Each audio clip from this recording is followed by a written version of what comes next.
Hello, sleepy soul. The night is quiet, the world is asleep, and something is waiting in the dark. Before we begin, subscribe to the channel and write your country and current time in the comments. Now listen carefully. Have you ever looked in your rearview mirror and felt your stomach drop before your brain even understood why? That's what happened to me on a Thursday night in October, on a road I had driven hundreds of times. My name is Natalie. I was 27 when this happened, living in a small town in western New York, about 40 minutes outside Buffalo. I worked front desk at a dental office, one of those jobs where the days all blended together. Phones ringing, insurance forms, people complaining about wait times, the smell of coffee and disinfectant. My life was quiet back then, maybe too quiet. I lived alone in a little rental house near the edge of town, with a cracked driveway, one porch light that flickered in the cold, and a neighbor named Mrs. Hanley who always knew when my trash cans were out too late. Most nights, I'd drive home around 6:30, heat blasting, radio low, just trying to get through the week. That night, it had rained earlier, and the roads still had that black, glassy shine. Leaves were stuck to the pavement, the kind of night where every streetlight looked blurry through the windshield. I remember stopping at a red light by the old pharmacy and noticing a car behind me. A dark sedan. Nothing special. It was a few car lengths back, headlights a little too bright, but I told myself it was nothing. People drive too close all the time. The light changed. I turned left. So did the sedan. I drove past the gas station. It followed. I turned again onto Maple Road, which was not the quickest way home. I only took it when I wanted to avoid traffic. The sedan turned too. That's when I started paying attention. I lowered the radio and sat a little straighter. I could feel my hands tightening around the wheel. I told myself not to be dramatic. It was a small town. Plenty of people lived in the same direction. Then we passed under a streetlight, and I saw the front plate in my rearview mirror. And for a second, I forgot how to breathe. The plate read, KDM 417. My brother's plate. My dead brother's plate. My brother, Kevin, had died 3 years earlier in a car accident on Route 9.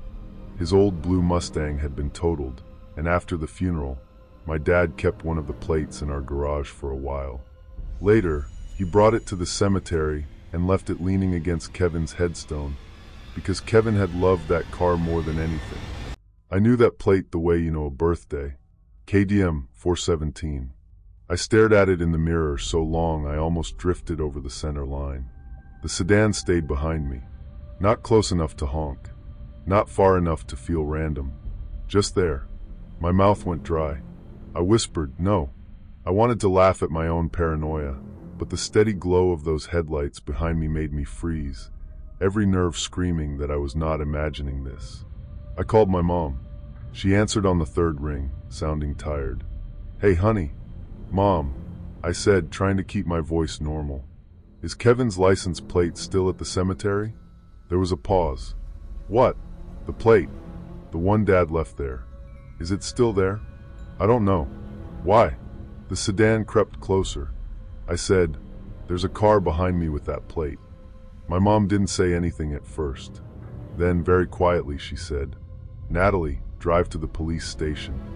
That scared me more than anything. Not because she said it, because she didn't ask if I was sure. I changed lanes. The sedan changed lanes. I turned right toward town instead of going home. The sedan turned right too. My heart was pounding so hard I could feel it in my throat. The street looked ordinary, quiet, even comforting. Little houses with porch pumpkins, wet sidewalks, a dog barking somewhere behind a fence. But my gut told me something was off. I'd learned too late that danger often wears a familiar face. I drove past my own street without turning in. The sedan slowed behind me, almost like it expected me to turn there.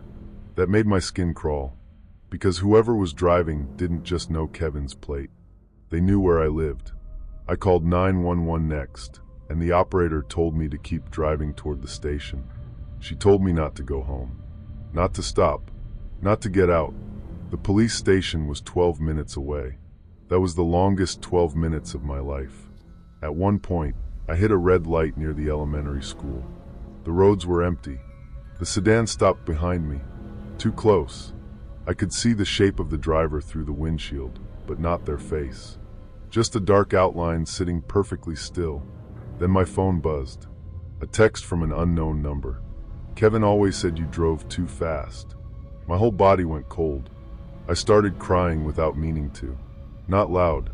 Just tears running down my face while I stared at the red light like it was personally trying to kill me. The light changed. I slammed the gas. The sedan followed. I could feel my pulse in my ears, my hands trembling, as I fumbled to keep the phone on speaker. Every second felt stretched, like time itself was conspiring against me. The dispatcher kept saying, "Stay with me, Natalie. Officers are waiting outside." When I finally saw the police station, I almost sobbed. 2 cruisers were parked out front with their lights on. I pulled in fast, crooked, tires scraping the curb. The sedan didn't pull in. It slowed at the entrance. For 1 second, it stopped under the streetlight. I turned and looked. The driver looked back. I couldn't see much. A man's face. Pale. Calm. Not smiling. Just watching. Then he drove away. The police took my statement. They sent a car after him, but he was gone. I gave them the plate number, but when they ran it, they told me what I already knew. It wasn't registered to that sedan. It wasn't registered at all anymore. The next morning, my parents went to Kevin's grave. The plate was gone. So was the little metal car keychain my dad had clipped to the stone. My mom called me from the cemetery crying. For a while, we thought it was some horrible prank. Someone from high school. Someone who knew my family.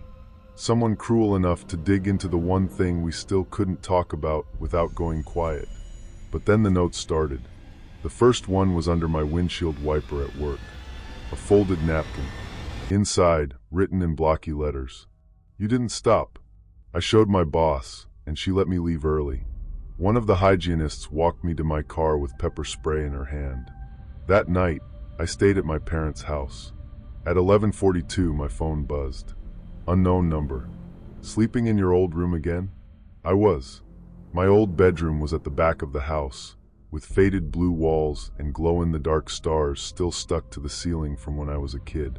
I showed my dad the message. He didn't say anything. He just went downstairs and checked every lock. The next morning, there was mud on the back porch. Not a lot, just one partial footprint near the door. My dad called the police again. They told us they were looking into it. They asked if Kevin had enemies, if anyone had blamed my family for the accident, if I had an ex-boyfriend, a co-worker, anyone who might be obsessed.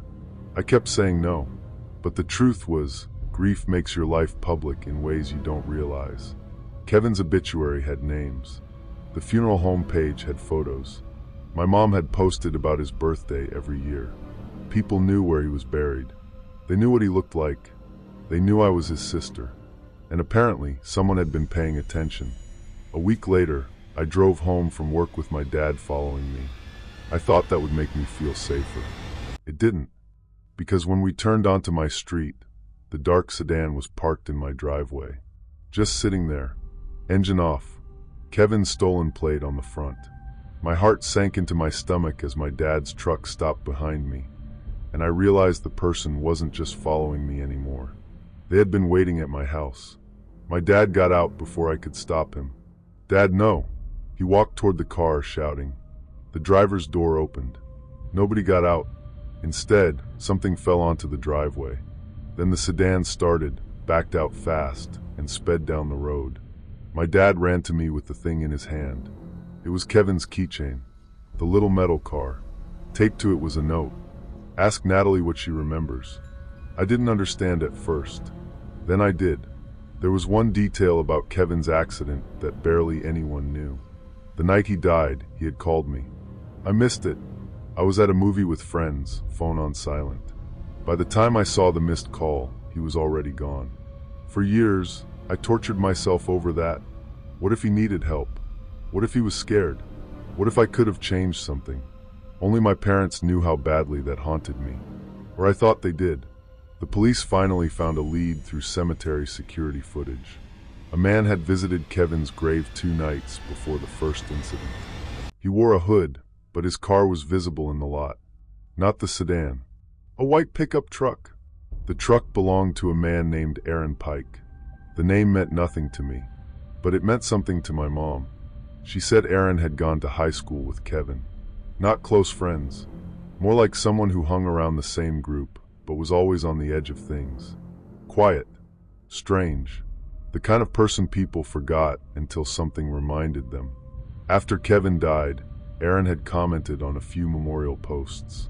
Stuff like, "Miss you, brother," even though none of us remembered him being that close. Then he started messaging my mom. She ignored him.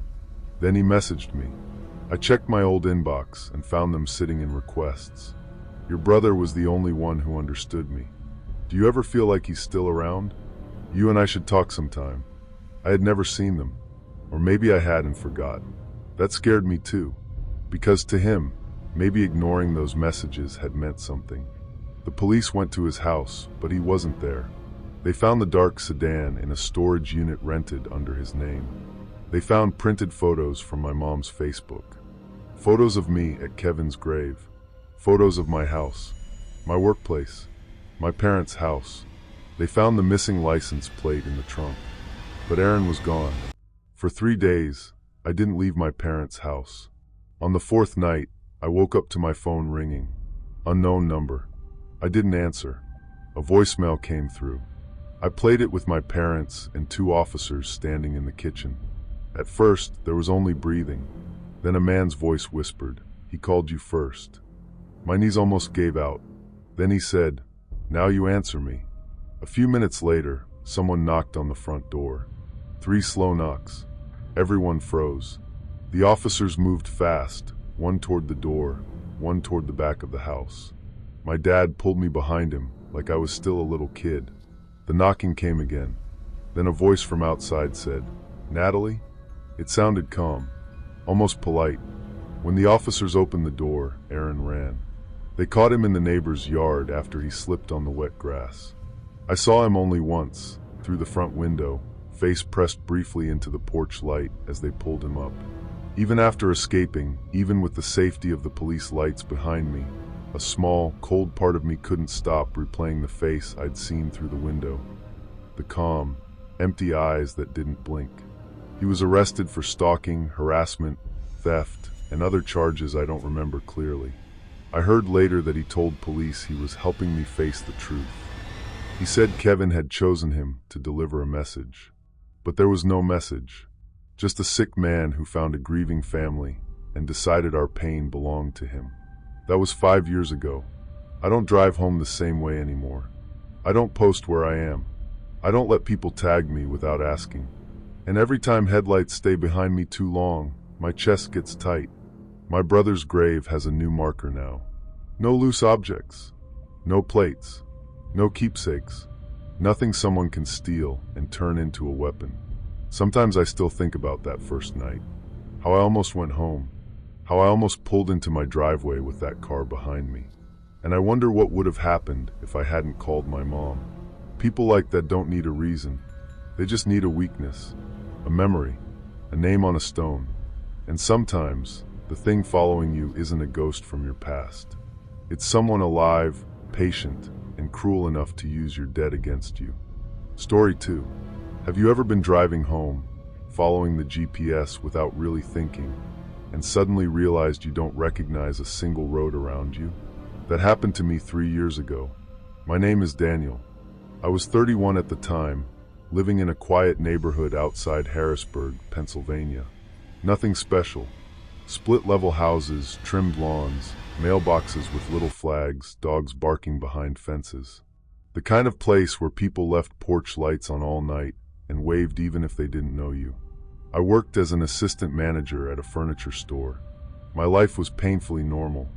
Work, gym sometimes, frozen dinners, phone calls with my sister on Sundays. I lived alone in a small blue house I'd bought after my divorce. It wasn't fancy, but it was mine. And maybe that's why what happened messed with me so badly. Because home was the one place I was supposed to understand. It started on a Thursday night in October. I had stayed late at work because a delivery got messed up, and by the time I left, it was raining. Not storming, just that steady cold rain that makes every streetlight look smeared. I put my address into the GPS out of habit, even though I knew the way home. About 10 minutes into the drive, it rerouted me. "Faster route available," the voice said. I remember laughing because there was no faster route. I had driven those roads for 6 years. But I tapped accept anyway. The GPS took me off the main road and onto a narrow back road lined with trees. At first, I didn't think much of it. Then the houses disappeared. The street lights disappeared. My headlights were the only thing cutting through the dark. I told myself it was nothing. Then the GPS said, "You have arrived." I slowed down. There, on the right side of the road, was my house. Not a house like mine. My house. Same blue siding. Same cracked front step. Same ugly porch light I kept meaning to replace. Same small dent in the garage door from when I backed into it the first winter I lived there. I stopped in the middle of the road, staring through the rain on my windshield. My first thought was that I had somehow driven in a circle. But that made no sense. My house was in a neighborhood. This place was surrounded by woods. Then I saw the lights on inside. Kitchen light, living room lamp, and through the front window, I saw myself sitting at the table. I don't mean someone who looked kind of like me. I mean me. Same gray work polo. Same black jacket hanging over the chair. Same tired posture, one hand holding a fork, the other scrolling on a phone. My hands went numb on the steering wheel. I wanted to laugh at my own paranoia, but the sight of that man through the window made me freeze, every nerve screaming that I was not imagining this. Then he looked up, not at the window, at me. I threw the car into reverse, so fast the tires slipped on the wet road. I backed up until I almost hit a ditch, turned around, and drove like I had something chasing me. The GPS went silent. No rerouting. No voice. Nothing. When I got to my real neighborhood 20 minutes later, everything looked normal. My real house was there. Dark, locked, empty. I sat in the driveway for maybe 10 minutes before going inside. I checked every room with a kitchen knife in my hand. Nothing. The next morning, I convinced myself I'd been exhausted. Maybe I'd seen a house that looked similar. Maybe my brain filled in the rest. People do that, right? That's what I told my sister when I called her. She laughed at first, then got quiet when she heard my voice. "Maybe don't use that route again," she said. I didn't. For 2 weeks, I avoided GPS completely. Then one night after work, I found a paper bag on my porch. Inside was a frozen dinner, the exact brand I had been eating that night. Chicken Parmesan. There was no receipt, no note, just the meal, still cold, sitting there like someone had delivered it from my own kitchen. I called the police, and I felt stupid explaining it. The officer asked if I had enemies. I said no. He asked if my ex-wife had a key. I said no. He told me to get a doorbell camera. So I did. For a few nights, nothing happened. Then, at 2:13 in the morning, my phone buzzed. Motion detected at front door. I opened the app and saw my porch. Empty. Then someone stepped into frame. Me. He stood under the porch light, soaked from the rain, looking directly into the camera. He wasn't smiling. He wasn't angry. He just looked tired, like he had been waiting a long time. Then he held up my house key. My heart sank into my stomach as I heard a sound from downstairs. The lock turning. I ran to my bedroom door and pushed my dresser in front of it. My hands were shaking so badly I could barely call 911. I whispered my address, my name, and that someone was breaking in. Then I heard footsteps in the hallway. Slow. Familiar. The way I walked when I came home late and didn't want to make noise. A voice outside my bedroom door said, "Daniel." It was my voice. Not a recording. Not an impression. Mine. It said, "You took the wrong road." I held my breath so hard my chest hurt. The doorknob moved. Once. Twice. Then the sirens came. The footsteps stopped. When the police arrived, my front door was unlocked, but no one was inside. No muddy footprints. No broken windows. No sign anyone had been there. They found my spare key under the planter.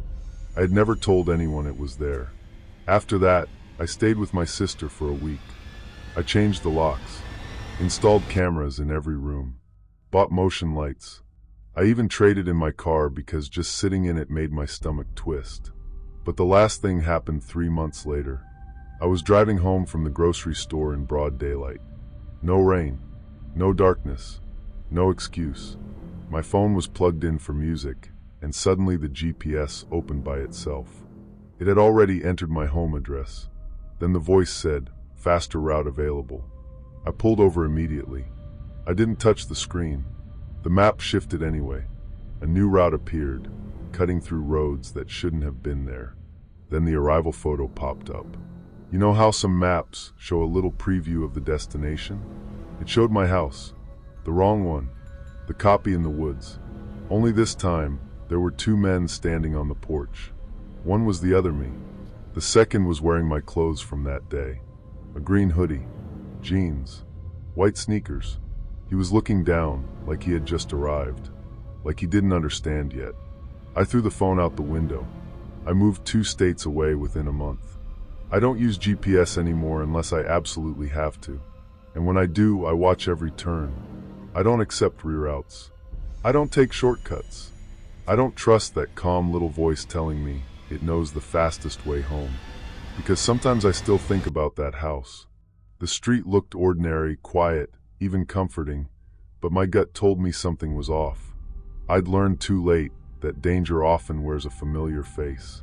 And the worst part is, I don't think that place was trying to scare me. I think it was trying to replace me. Sometimes the scariest part isn't getting lost. It's arriving somewhere you were never supposed to find, and seeing that something has already made itself at home. Story 3. Have you ever done something kind, something small, and then spent the rest of your life wishing you had just kept driving? That's what this is about. My name is Mark. I was 36 when it happened, living in a quiet town outside Harrisburg, Pennsylvania. Nothing famous, nothing exciting, just grocery stores, wet roads, porch lights, and people who waved at you even if they didn't know your name. At the time, I was divorced and raising my 8-year-old daughter, Lily, every other week. Lily was the kind of kid who talked to stuffed animals like they paid rent. She had a gap in her front teeth, hated peas, and slept with a pink nightlight shaped like a little moon. She said it kept the corners from getting too dark. That night, she was home alone. I know how that sounds. I was only supposed to be gone 20 minutes. There was a gas station 5 minutes from my house, and I needed cold medicine, milk, and batteries for the TV remote because Lily had been sick all week and wanted to watch cartoons in bed. My sister usually checked in on her, but she was working late. Lily was asleep when I left. I locked the doors, turned on the porch light, and told myself it was fine. The rain had been falling all evening, not hard enough to flood anything, just steady and cold, the kind that turns roads shiny and makes every streetlight blur. I was driving back, tired, thinking about bills and custody schedules and whether Lily's cough sounded worse than it had that morning, when I saw someone walking along the shoulder. A girl. She looked maybe 16 or 17. Hoodie soaked through, jeans dark with rain, one hand held over her face like that would help. There were no houses nearby, just trees and a long stretch of road where cars came fast around the curve. I slowed down. I didn't stop right away. I remember that clearly. I passed her, then checked my mirror and saw her turn her head toward my taillights. Something about it made me feel guilty, so I pulled over. She ran up to the passenger side and opened the door before I could even unlock it. That should have bothered me more than it did. "Thank you," she said, sliding in. "I'm sorry. My phone died." She was pale, with dark hair stuck to her cheeks. She smelled like rain and cigarette smoke. Not strong, just enough to notice. I asked where she needed to go. "Just up ahead," she said. "Near Birch Lane." That was close to my neighborhood. I told myself she was harmless. Just a scared kid caught in bad weather. I was a dad. I couldn't leave a child walking alone in the rain. For the first minute, we barely spoke. The wipers scraped back and forth, and the heater blew damp air around the car. She sat with both hands in her lap, staring out the windshield. Then she said, "You have a daughter, right?" I glanced at her. There was a booster seat in the back from when Lily was younger, and a tiny pink jacket on the floor. So it wasn't impossible. "Yeah," I said. "I do. She's little." I nodded. 8. The girl smiled a little, but not in a warm way. More like she already knew the answer and was just checking if I'd lie. "What's her name?" I didn't answer right away. I looked back at the road.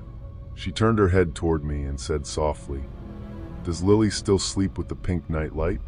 My hands tightened on the steering wheel. The car felt suddenly too small. I didn't slam the brakes. I didn't yell. I just stared at the wet road ahead while my brain tried to build a normal explanation and failed. "What did you say?" I asked. She kept looking at me. "Lily," she said. "The pink moon nightlight. Does she still use it?" My heart sank into my stomach as the road stretched ahead of me, and I realized I was sitting beside someone who knew my daughter was home alone. I forced my voice to stay calm. "How do you know my daughter?" She shrugged. "People talk. Nobody talks about her nightlight." She smiled again, and this time I saw something wrong in it. Not crazy, not wild, just empty. I reached for my phone in the cup holder. Before I touched it, she said, "You should probably call her." I grabbed the phone and called Lily's tablet. It rang and rang. No answer. I tried again. No answer. The girl watched me like she was enjoying the sound. I pulled into a gas station parking lot, right under the brightest light, and stopped the car. "Get out," I said. She didn't move. I said, "Get out." She leaned closer, close enough that I could see rainwater dripping from her eyelashes. "You shouldn't leave kids alone," she whispered. I don't know what scared me more, her words, or the fact that she said them like advice. I jumped out of the car and ran around to her side, but before I got there, she opened the door and stepped out calmly. Then she walked behind the station, into the rain, and disappeared between the dumpsters and the tree line. I didn't chase her. I called 911 while driving home. I know that was dangerous. I know I should have stayed parked. But in that moment, every second felt stolen from Lily. The dispatcher told me officers were on the way. I kept saying, "My daughter's home. My daughter's home alone." When I reached my street, everything looked normal. That was the worst part. The houses were quiet, porch lights glowing. Roint upping on roofs. My own home sitting there like nothing in the world had happened. But my front door was cracked open. I could feel my pulse in my ears, my hands trembling, as I fumbled for the keys even though I didn't need them. Every second felt stretched, like time itself was working against me. I pushed the door open and called Lily's name. No answer. The living room was dark except for the TV paused on a cartoon. The hallway light was off. Water dripped from my jacket onto the floor. "Lily?" Then I heard it. A small sound from upstairs. Not a scream. A sniffle. I ran so fast I slipped on the bottom step and hit my knee. I barely felt it. Lily was in her bedroom closet, curled behind a laundry basket, holding her stuffed rabbit against her chest. She was shaking. I dropped to my knees and pulled her into my arms. She kept saying, "Daddy, someone knocked. Someone knocked." I looked around her room. Her window was closed. The pink nightlight was plugged in, glowing softly. But on her pillow was a wet handprint. Not hers. Not mine. The police arrived a few minutes later. They searched the house, the yard, the garage, the bushes behind the fence. Nothing. Lily told them someone knocked on the front door while I was gone. She thought it was me because the person said, "Lily, your dad told me to check on you." She didn't open it. Thank God she didn't open it. But then someone tapped on her bedroom window. Her room was on the second floor. That was when she hid in the closet. One officer said maybe it was a prank. Maybe teenagers. Another officer took one look at Lily and said, "That doesn't sound like a prank." They found muddy shoe prints beneath her window and marks on the siding where someone had climbed using the garden trellis. I told them about the hitchhiker, the girl in the rain. What she said. They searched around Birch Lane. They checked the gas station cameras. The footage showed my car pulling in. It showed me getting out. It showed the passenger door opening. But the angle was bad, and the girl's face was hidden by her hood. She walked behind the building and never appeared on any other camera. For 3 days, I didn't let Lily out of my sight. I slept on the floor beside her bed. Every little house sound made me sit up. The refrigerator clicking, branches brushing the window, cars slowing outside. I wanted to laugh at my own paranoia, but every time I looked at that pink night light, all I could hear was the girl's voice asking if Lily still slept with it. A week later, my sister came over while I was sorting through the mail. She found a plain envelope tucked between coupons. No stamp, no address. Inside was a photo. It was a picture of Lily and me at the park, taken from far away. We were sitting on a bench, Lily eating ice cream, me tying her shoe. On the back, someone had written, "You look tired." That was the moment I stopped trying to explain it away. The police took the photo. They asked if I had any enemies, any custody disputes, any angry exes, any co-workers with grudges. I had none. My ex-wife was terrified. She came over crying, blaming me, then blaming herself, then asking if Lily could stay with her for a while. I said yes because I didn't know what else to do. The house felt dead without Lily in it. 2 nights later, I was alone in the kitchen when I heard a knock. 3 soft taps. I didn't move. Another 3 taps. Not at the front door. At the back window. The street looked ordinary, quiet, even comforting from the front of the house, but my gut told me something was off. I'd learned too late that danger often wears a friendly face. I crept toward the kitchen, phone in hand. The blinds were closed, but there was a thin gap between 2 slats. Outside, standing in the rain, was the girl from my car. Same hoodie, same pale face. She wasn't smiling now. She lifted one hand and pressed something against the glass. A pink plastic moon. Lily's nightlight. I had thrown the original away after that night. I knew I had. I had bought Lily a new lamp and tossed the pink one in the outside trash. The girl held it up like a trophy. Then my phone buzzed. Unknown number. A text. She needs it to sleep. I called 911 again, and this time I stayed upstairs with the bedroom door locked until police came. They searched the yard, but she was gone. After that, things moved faster. A detective named Harris took over. He was older, quiet, and he didn't make me feel stupid. He asked me to think of anyone who had access to information about Lily. School, doctor, babysitters, neighbors, social media. That last one made my stomach drop. My ex-wife had posted pictures of Lily for years. Birthdays, school events, Halloween costumes, her bedroom after we repainted it. I had posted too. I never thought much about it. There were photos where the night light was visible. There were photos of our street. The school sticker on my car had Lily's elementary school name. Tiny things, harmless things, until they weren't. A few days later, Harris called me in. They had identified the girl. Her name was Erin Mills, 17. She had run away from home twice and had been seen with an older man named Victor Shaw. He had a record for burglary and harassment, but nothing that kept him locked up for long. Harris said they believed Erin wasn't working alone.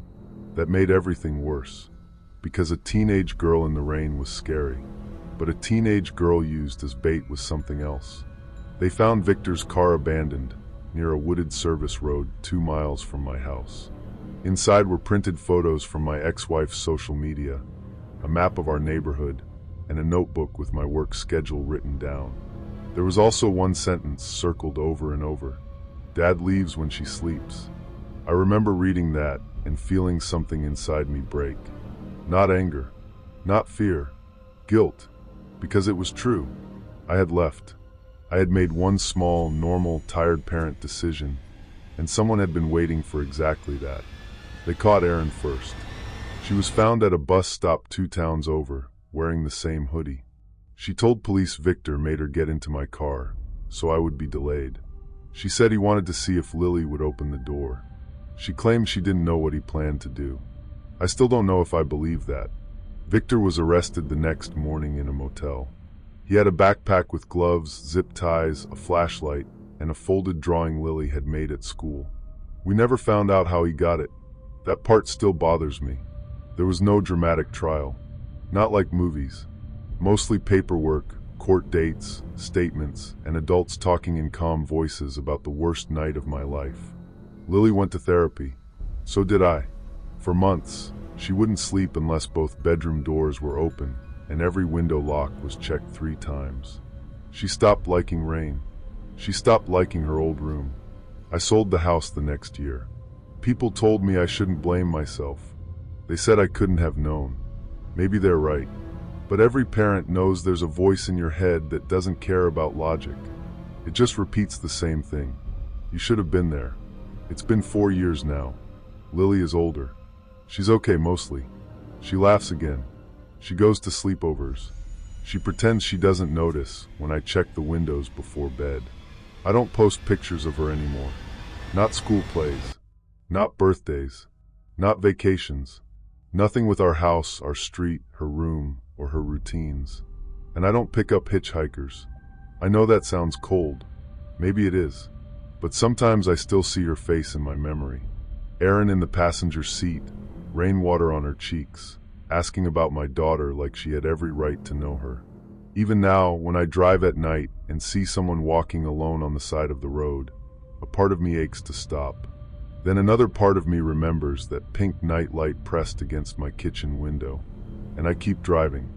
Because sometimes the danger isn't the stranger asking for help. Sometimes the danger is what they already know about you before you ever roll down the window. Story 4. Have you ever been driving alone at night and suddenly realized the road behind you feels safer than the road ahead? That sounds dramatic, I know. But that's exactly how it felt the night I kept passing the same gas station every 20 miles. My name is Ethan. I was 19 when this happened, a sophomore at a small college in southern Illinois. At the time, my life was painfully normal. I had an old Honda Civic with 1 working speaker, a part-time job at the campus library, and a bad habit of driving home on weekends with barely enough gas to make it. My parents lived about 3 hours away, outside Springfield. The drive was boring in the way Midwest drives are boring. Long flat roads, cornfields, little towns with 1 stoplight, and stretches where the only thing on the radio was country music or static. That Friday, I left campus late. I'd been helping my roommate move a couch into his girlfriend's apartment, and by the time I got on the road, it was already close to 10:30. It was cold, not freezing, but that damp kind of cold that gets into your sleeves.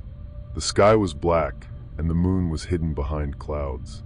About 40 minutes in, my gas light came on. I wasn't worried at first. I knew there were stations along that route. I'd done the drive dozens of times. 20 minutes later, I saw one. A little place called Miller's Fuel and Food. The sign was half broken, so it looked like it said Mile SFL. 2 pumps out front. A soda machine by the door. Yellow light spilling out onto cracked pavement. There was 1 man standing at pump 3. He wasn't pumping gas. He was just standing there, facing the road. I remember thinking that was weird, because pump 3 didn't even look like it worked. The handle had a plastic bag over it. I pulled in anyway. Inside, the station smelled like burnt coffee, old hot dogs, and floor cleaner. There was a young cashier behind the counter, maybe mid-20s, with stringy blonde hair and a gray hoodie. She didn't look up when I walked in. I grabbed a bottle of water and paid for $20 on pump 2. She handed me the receipt without saying anything. When I looked down, the time printed on it was 11:57 p.m. I checked my phone. 10:57 p.m. I almost said something, but I figured their register clock was wrong. Small gas station, broken sign, old pumps. It made sense. I pumped gas, trying not to look at the man at pump 3. But I could feel him looking at me. You know that feeling when your body knows before your brain does? Like your skin starts reacting before you've even admitted you're scared? That was the feeling. He was tall and thin, wearing a dark coat and a baseball cap pulled low. I couldn't see his face, just the pale shape of his jaw. He stood completely still, hands in his pockets. I got back in my car and locked the doors. As I pulled away, I glanced in the mirror. He raised 1 hand. Not a wave exactly. More like he was marking the moment I left. I told myself it was nothing. People are weird. Small towns are weird. I was tired. I drove another 20 miles. Then I saw the sign again. Mile SFL. Same broken letters. Same yellow light. Same soda machine by the door. For a second, my brain just refused to accept it. I thought maybe I'd taken a wrong turn and looped back somehow. But I hadn't. My GPS still had me moving north. I hadn't turned off the highway once. I slowed down without meaning to. And there he was. The same man at pump 3. Standing in the same position. Facing the road. My hands tightened on the wheel. "Nope," I said out loud. I kept driving. I didn't stop that time. I passed the gas station and watched it disappear in my rearview mirror. I wanted to laugh at my own paranoia, but the empty road ahead made my throat feel tight. There were no other cars, no houses, just black fields and my headlights catching reflectors on the road. A few minutes later, my phone buzzed. It was my mom. "Still coming tonight?" I called her back, mostly because I wanted to hear a normal voice. "Yeah," I said. "I'm on my way." "You sound weird." "I'm fine. Just tired." I almost told her about the gas station, but it sounded stupid in my head. So I didn't. After we hung up, I checked my GPS. It had recalculated. My arrival time had changed from 1:19 a.m. to 2:19 a.m. Exactly 1 hour later. I stared at it too long and drifted onto the rumble strip. The car shook hard, snapping me back. "Focus," I whispered.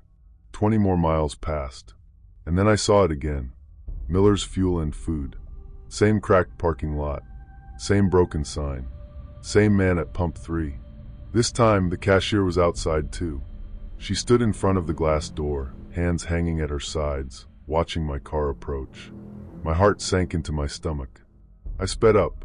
As I passed, the man at pump 3 turned his head to follow me. Slowly, calmly, like he knew I would pass again. That was when fear stopped being a feeling and became something physical. It sat in my chest. It made my mouth dry.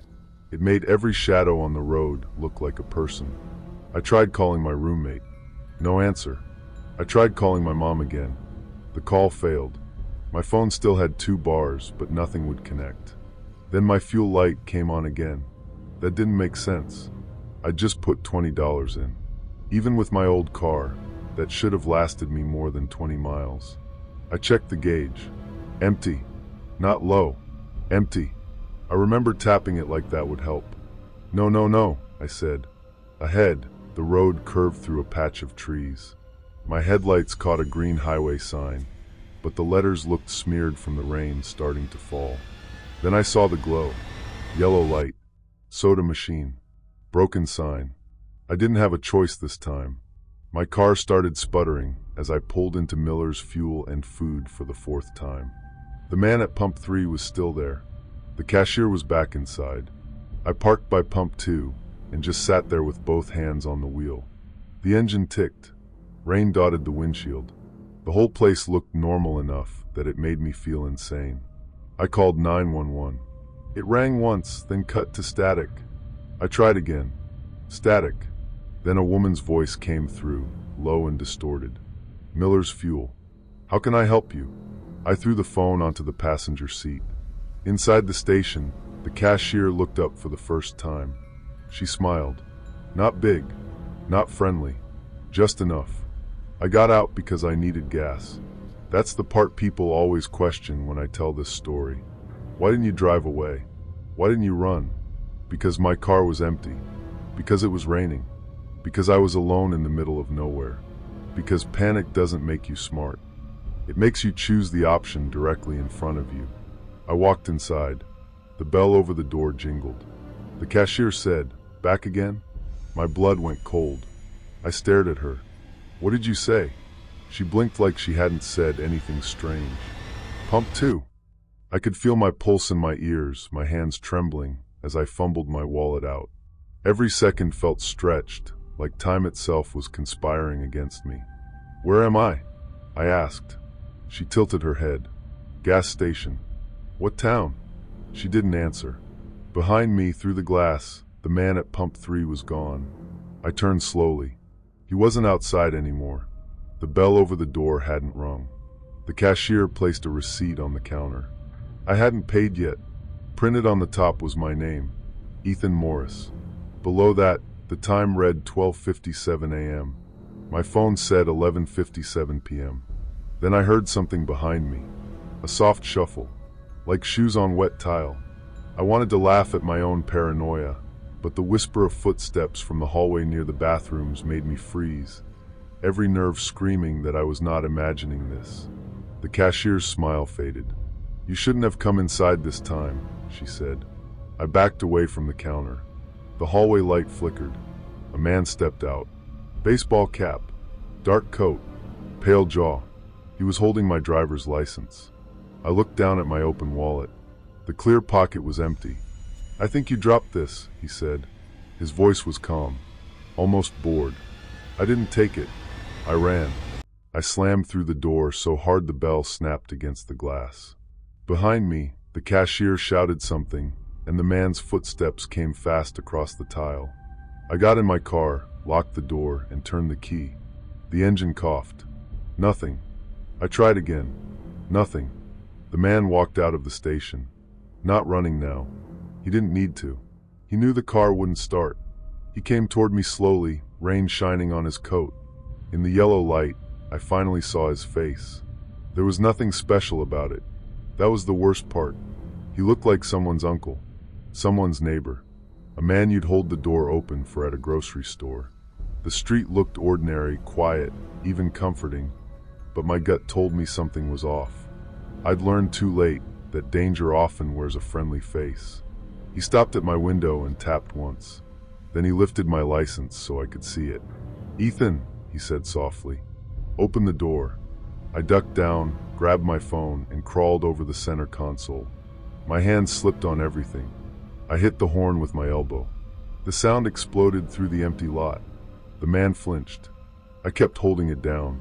The cashier came outside too, waving her arms, yelling at him to just get him out. That sentence saved me, because until then, part of me still wanted to explain this away. A prank, a weird misunderstanding, a nightmare caused by exhaustion. But nobody says get him out, unless they mean to take you. Headlights appeared on the road. A semi-truck. I threw my door open on the passenger side and ran straight toward it, slipping on the wet pavement, waving both arms like a crazy person. The truck swerved, brakes screaming. I fell in the road. The driver jumped out, furious at first. "What the hell are you doing?" I grabbed his sleeve and said, "They're trying to take me." He looked past me at the gas station. The man and cashier were gone. So was the station's light. The whole building was dark. The broken sign was still there, but now it looked abandoned. Dead pumps, boarded windows, no soda machine, no cars. The trucker called police. A state trooper arrived 20 minutes later. Then another. They searched the building with flashlights. Inside, they found old shelves, mouse droppings, and dust. But on the counter, clean and dry, was a receipt. My receipt. Time stamped 12:57 a.m. 1 hour in the future. My car started normally when the trooper tried it. The gas tank was half full. They didn't know what to do with that. Honestly, neither did I. The trooper told me I was lucky the trucker came through. He said there had been reports over the years about people being stopped near that old station. Not officially connected. Nothing they could prove. Just stories. Cars breaking down. Strange people asking for help. A couple of missing person cases that probably had nothing to do with it. Probably. I didn't drive home that night. My mom came to get me from the police station, and I slept on her couch with every light on. That was 4 years ago. I still drive, but never at night if I can help it. I don't stop at empty gas stations. I don't let my tank go below half. And when a receipt prints with the wrong time, I leave it right there on the counter. Sometimes I wonder what would have happened if that truck hadn't passed by.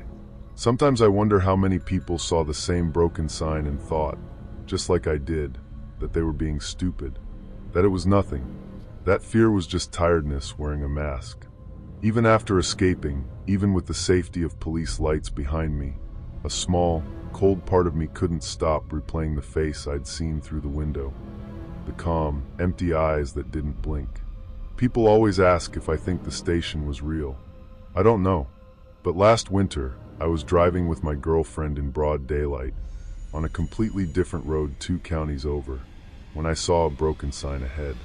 Not the whole thing, just enough letters. Mile SFL. I drove past without slowing down, but in the mirror, beside pump 3, a man in a dark coat raised one hand. Not waving, just marking the moment I left. Story 5. Have you ever had your phone warn you about something before your own body did? Because that's what happened to me. My name is Claire. I was 28 when this happened, living outside Dayton, Ohio, in one of those quiet suburbs where every house has a porch light and everybody pretends they don't look through their blinds. I worked closing shifts at a pharmacy back then. Nothing exciting.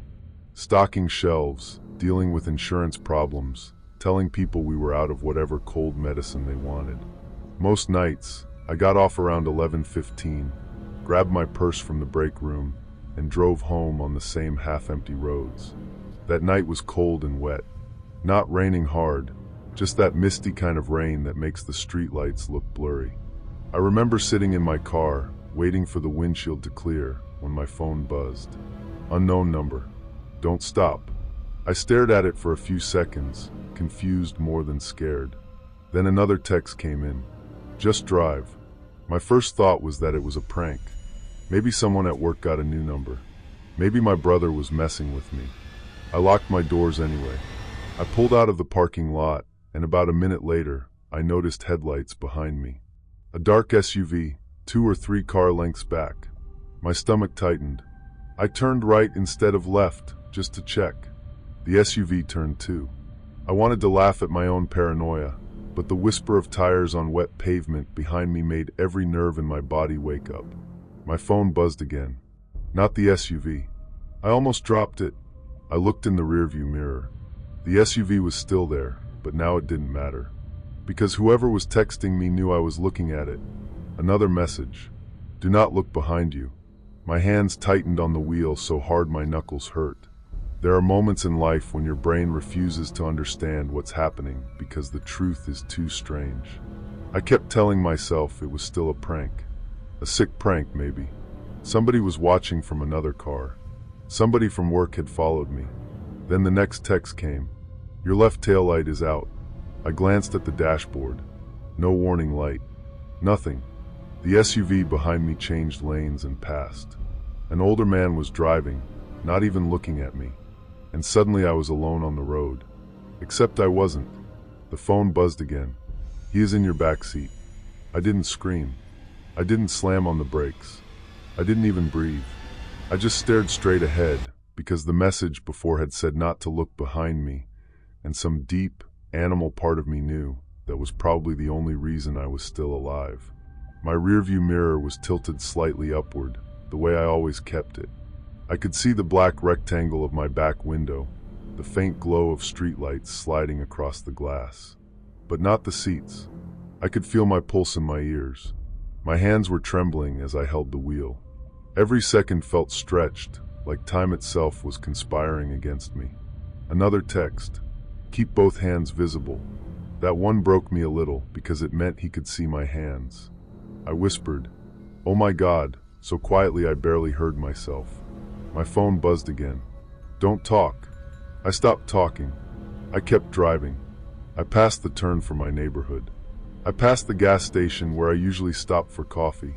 I passed a police substation that looked dark and empty from the road. Then another message came. Go to the hospital ER entrance. Lots of cameras. Lots of people. Do not park. Pull up to the doors and run. I didn't know who was texting me. I didn't know why they were helping. But I believed them. The hospital was 6 minutes away. Those 6 minutes felt like an hour. At one point, something shifted behind me. Not a big movement. Not dramatic. Just the softest creak of leather. My heart sank into my stomach as the sound settled in the car, and I realized I had been driving with a stranger inches behind me. I kept my eyes forward. The ER lights appeared like a lighthouse. Bright white, too bright, reflecting off the wet pavement. My phone buzzed one last time. Now, I pulled up crooked at the curb, threw the car into park, yanked the keys out, and ran. I didn't look back until I was inside the sliding doors, screaming for help. Security came running. A nurse grabbed my arm. 2 guards went outside. My car was sitting there with the driver's door open. The back door was open too, but nobody was in it. They found a black hoodie on the floor behind my seat, a pair of gloves, and a long strip of duct tape stuck to itself, like someone had peeled it off in a hurry. The police checked the cameras. A man had crawled out of my back seat and walked calmly across the parking lot, past the ambulance bay, with his head down. He didn't run. He didn't panic. He just disappeared into the rain. They never found him. And the unknown number? It belonged to a prepaid phone, dead by the time police tried calling it. A week later, they told me something that still makes me feel cold when I think about it. The person texting me wasn't in another car. They were in the hospital parking lot already, watching my car approach on the security feed. They had called police too, but gave no name. Whoever warned me had somehow known someone was hiding in my car before I did. I still don't know if they followed him, knew him, or had been watching me too. That's the part people don't understand when I tell this story. The man in my back seat was terrifying, but the person who saved me knew exactly where I was, what I was doing, and what was inside my car. And I never found out who they were. Story 6. The first thing I noticed was his shoes. Not the badge, not the flashlight, not the red and blue lights flashing across my windshield. His shoes. They were covered in mud. And I remember sitting there on the side of that empty road, my hands gripping the steering wheel, thinking, why would a police officer's shoes be that muddy if he'd just stepped out of a patrol car? My name is Daniel. I was 29 when this happened, living in a small town in northern Michigan, where the roads are long, the trees are thick, and after midnight, the whole world feels like it's been abandoned. I worked closing shift at a grocery store back then. Nothing exciting. I stocked shelves, handled customer complaints, cleaned spilled milk out of the freezer aisle, and locked up around 11:30 most nights. My drive home was about 35 minutes. Most of it was highway, but the last stretch was a dark county road that cut through miles of woods and farmland. No streetlights, no houses close to the road, just trees pressing in on both sides, and the occasional mailbox leaning at the edge of a gravel driveway. It was ordinary to me. That's the part people don't understand. The place that scares you later usually feels normal at first. That night was cold and misty. Not raining, exactly, but the air was wet enough that my windshield wipers squeaked every few seconds. I had the heater on, one hand on the wheel, and a half-empty gas station coffee in the cup holder. I was tired. The kind of tired where your eyes feel dry, and the road starts to blur if you stare too long. About 10 minutes from my house, I saw headlights appear behind me. At first, I didn't care. Someone else on the road, that was all. But then the lights got closer. Too close. I checked my speed. I was doing 52 and a 55. I slowed a little, thinking maybe they wanted to pass. They didn't. They just stayed behind me, close enough that my rearview mirror was filled with white glare. I muttered, "Go around," even though nobody could hear me. Then the red and blue lights came on. My stomach dropped. I wasn't speeding. I hadn't rolled through a stop sign. My tags were good. But when you see police lights behind you, your body reacts before your brain does. I pulled onto the shoulder. The gravel crunched under my tires. My headlights shone into a ditch full of wet grass and dead leaves. Beyond that, nothing but black woods. The car stopped behind me. For a few seconds, I just sat there, listening to my engine idle. Then I noticed something strange. There was no spotlight. Every traffic stop I'd ever seen had that bright white light aimed at the driver's mirror or back window. This car didn't do that. Just flashing red and blue, washing over the inside of my car like a nightmare. I rolled my window down halfway. Cold air slipped in. A man stepped out of the car behind me. He was wearing a dark uniform. From a distance, it looked right. Belt, jacket, hat, flashlight in one hand. But there was no radio chatter. No crackling sound. No voice from dispatch. No little burst of static. Just the wind moving through the trees. He walked slowly toward my car. That's when I saw the shoes. Black boots, but caked with mud almost up to the ankles. Wet mud, thick mud, like he'd been walking through fields, not stepping out onto pavement. I told myself it was nothing. Maybe he'd helped someone earlier. Maybe there had been an accident. Maybe I watched too many crime shows. He stopped beside my window and angled his flashlight into my face. "License and registration," he said. His voice was calm. Too calm. I said, "Can I ask why I was stopped?" He didn't answer. He just repeated, "License and registration." I reached for my wallet, but something in me hesitated. My hand was on the zipper of my jacket, and I suddenly had this awful feeling that if I looked away from him, even for a second, I'd regret it. So I said, "What department are you with?" He tilted his head slightly. "Step out of the vehicle." My heart started beating harder. "I'd rather stay in the car," I said. "I'm just going to call dispatch and confirm the stop." For the first time, his face changed. Not anger, not panic, just a little blank pause, like I'd said something that wasn't in the script. Then he leaned closer. His flashlight lowered just enough for me to see his face. He was maybe 40, pale skin, dark stubble, eyes that didn't really blink. The street looked ordinary, quiet, even comforting in my headlights, but my gut told me something was off. I'd learned too late that danger often wears a friendly face. "Sir," he said, "step out of the vehicle." I locked my door. It was such a small sound. Click. But in that silence, it felt huge. His eyes moved to the lock, then back to me. My hands were shaking as I picked up my phone. I dialed 911. He saw me do it. He tapped the glass with 2 fingers. Not hard. Tap. Tap. "Open the door." I didn't. The 911 operator answered. I said too fast, "I've been pulled over on County Road 18 near Miller's Farm. Can you confirm if there's an officer behind me?" The man outside my window stared at me. The operator asked me to repeat my location. I did. Then she said something I'll never forget. "Sir, we don't have any units on that road." My whole body went cold. The man heard enough to know. His expression didn't change much. He just took one slow step back. Then he smiled. Not wide, not crazy, just enough. My heart sank into my stomach as the door locks clicked under my fingers, and I realized I was completely alone on that road. Someone was watching, and I had no way out. The operator said, "Do not get out of the vehicle. Officers are being sent. Can you drive?" The man moved toward the front of my car. I didn't wait. I threw the car into drive and slammed the gas. Gravel sprayed behind me. My tires fishtailed, then caught the road. For 1 second, I thought I'd made it. Then his car came after me. The red and blue lights filled my mirrors again. I drove faster than I had ever driven on that road. 60, 70. The woods blurred on both sides. My tires hummed over the wet pavement, and the operator kept telling me to stay on the line. I could hear my own breathing, short and ugly. Behind me, the fake police car stayed close.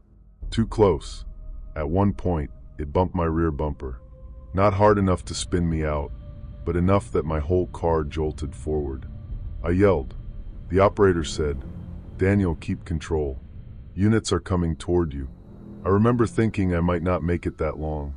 A curve was coming up near an old barn, the kind of bend locals slowed down for because deer always crossed there. I knew the road. He maybe didn't. So I braked late, turned hard, and my car slid halfway across the lane before straightening out. Behind me, the fake cruiser took the curve too wide. Its tires hit the shoulder. For a second, the lights bounced wildly in my mirror. Then the car swerved back onto the road. Still there. I could feel my pulse in my ears, my hands trembling as I fought the wheel. Every second felt stretched, like time itself was conspiring against me. Then I saw headlights ahead. Real ones. 2 sets. A police SUV and a county sheriff's car came over the hill with their lights flashing. I have never felt relief like that in my life. I pulled toward them, horn blaring, barely slowing down. The fake cruiser behind me suddenly turned left onto a dirt road. No signal, no hesitation. The officers didn't stop with me. One cruiser went after him.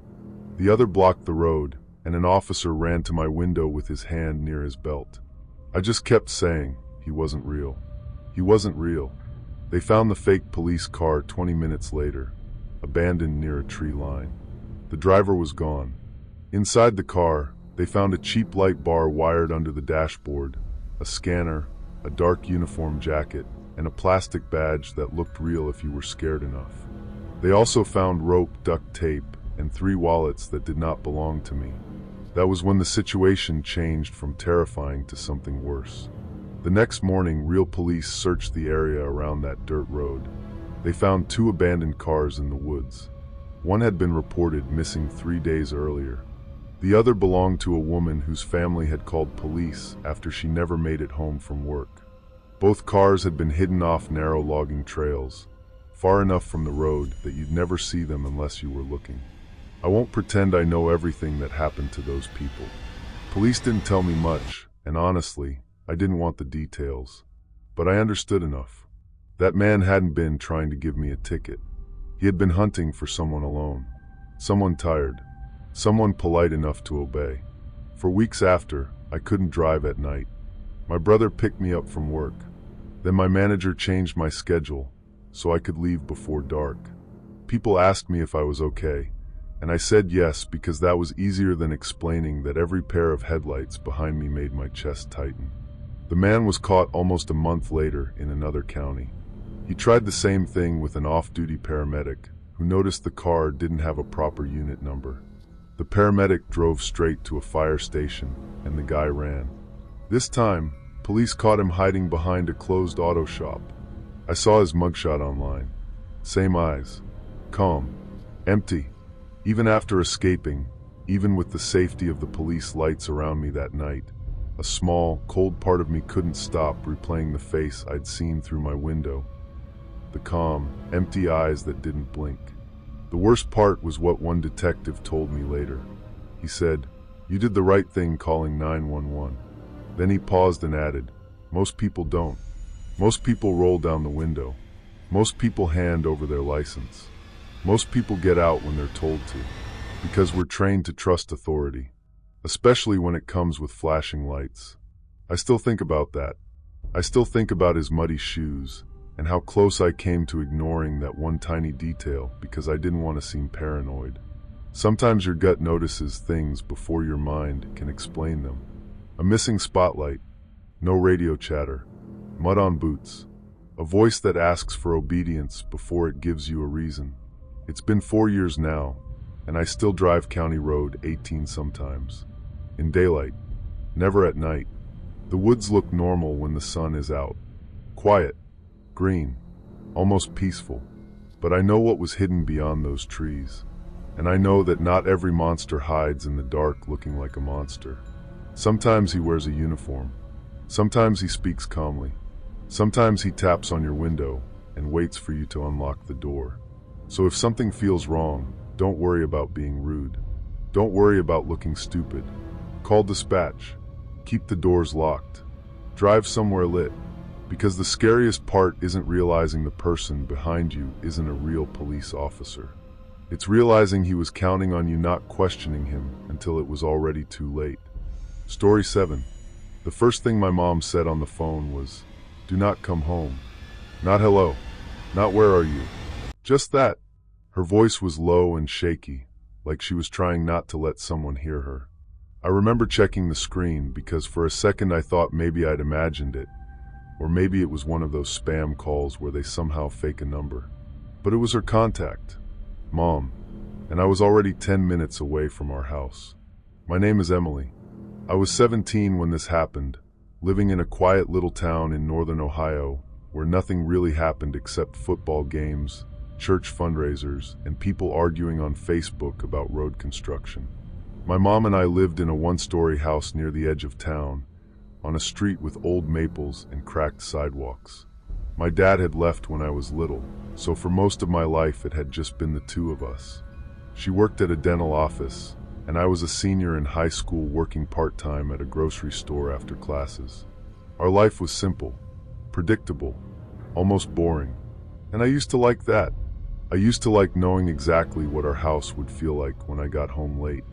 the porch light buzzing, the smell of my mom's lavender plug-in near the hallway, her slippers by the couch, the TV turned down low because she always fell asleep watching some crime show and then denied it the next morning. That night was a Friday in November, one of those cold nights where the air feels sharp even inside your car.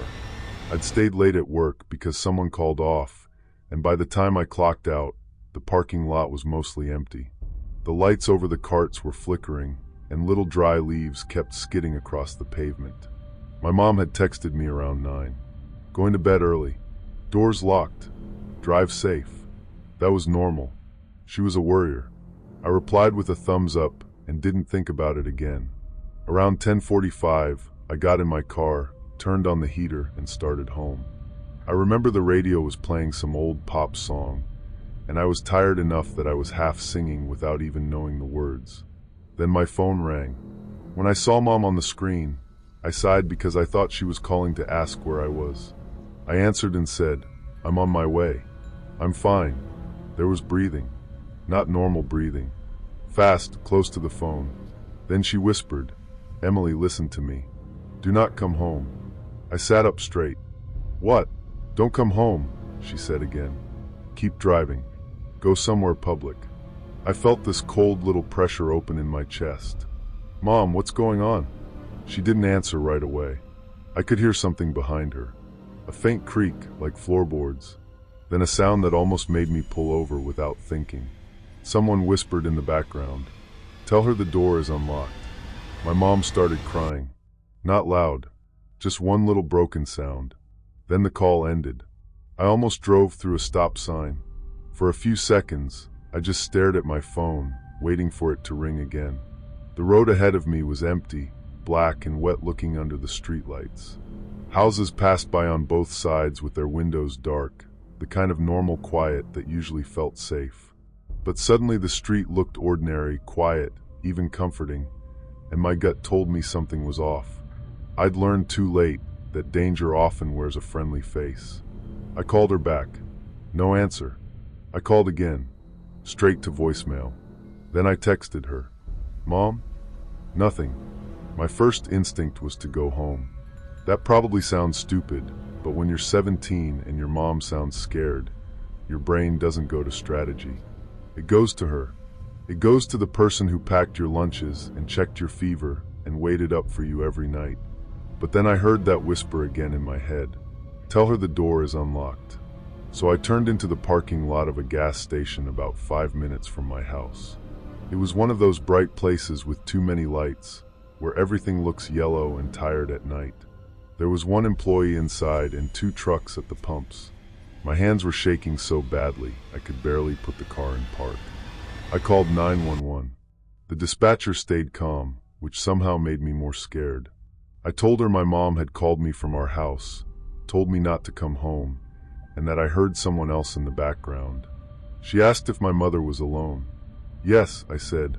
"She's supposed to be asleep. Do you know if anyone has a key?" "No.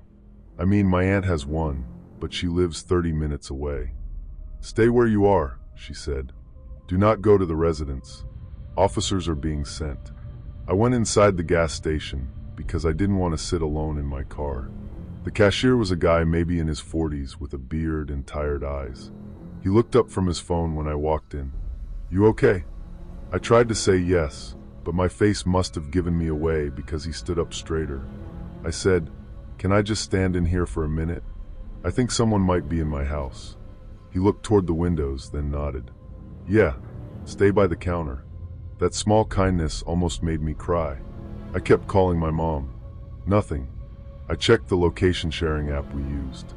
Her phone showed at home, right where it should be. Then at 11:03, I got a text from her. "Come home now." "I'm sorry." I was confused. I stared at it. The words were wrong. My mom never wrote like that. She used too many commas. She always put "honey" somewhere when she was worried. And she never said "come home now" like an order. I showed it to the cashier. He read it and said, "Don't answer." But I did. I typed, "Call me." 3 dots appeared, then disappeared, then appeared again. Finally, a message came through. "The door is unlocked." My stomach turned. I backed away from the counter like the phone itself had become dangerous. The cashier said, "What did they say?" I couldn't speak. I just showed him. He reached under the counter and locked the front door of the gas station. Then he said, "Go stand behind the counter." That was when I noticed a car parked across the street. It was an older white sedan, sitting in the dark lot of a closed bank. Its lights were off. At first I thought it was empty. Then the driver's side window rolled down. Just a little. The cashier saw me staring and followed my eyes. "You know that car?" I shook my head. He grabbed his phone and called someone. Maybe the police, maybe a friend. I don't know. My ears had started ringing. The white sedan stayed there for maybe 30 seconds. Then it pulled out of the bank lot and drove slowly past the gas station. I didn't see the driver clearly, but as it passed under the bright gas station lights, I saw the passenger window. There was a hand pressed against the glass. Small, pale. For one awful second, I thought it was my mom's. I ran toward the door, but the cashier grabbed my arm. "No, don't." The car drove away. I was sobbing by then. Not movie sobbing, not dramatic. Just ugly, shaky breathing that I couldn't stop. The dispatcher was still on my phone asking what was happening, and I could barely answer. About 10 minutes later, 2 police cars pulled into the gas station. One officer stayed with me while the others went to my house. I remember sitting in the back of the cruiser with the heat on, wrapped in the cashier's old hoodie, because I had left my jacket in my car. The officer kept asking questions. Had my mom been dating anyone? Had she fired someone at work? Did anyone know I worked late? Had we noticed any strange cars? I wanted to say no to everything, but then I remembered something. About a week earlier, my mom had mentioned a man coming to the dental office asking for her. Not by her full name, just Karen.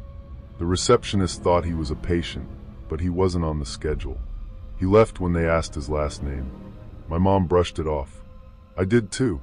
Then 2 nights before the call, I had seen a white car parked near the end of our street when I got home from school. I noticed it because it was sitting under a tree with no lights on. But I told myself it was nothing. Someone visiting a neighbor. Someone lost. Something boring. You always want it to be something boring. The officer wrote it down. Then his radio crackled. I couldn't understand the codes, but I watched his face change. Just slightly. He turned away from me. That scared me more than if he had reacted. "What happened?" I asked. He didn't answer right away. "Your mom is alive," he said finally. Alive. That word should have comforted me. It didn't. "Where is she?" "They found her in the bathroom. Door locked. She's shaken up, but she's okay." I covered my face and cried harder. Then I asked, "Was someone there?" The officer looked toward the gas station windows. "They're checking." Later, I learned what happened in pieces.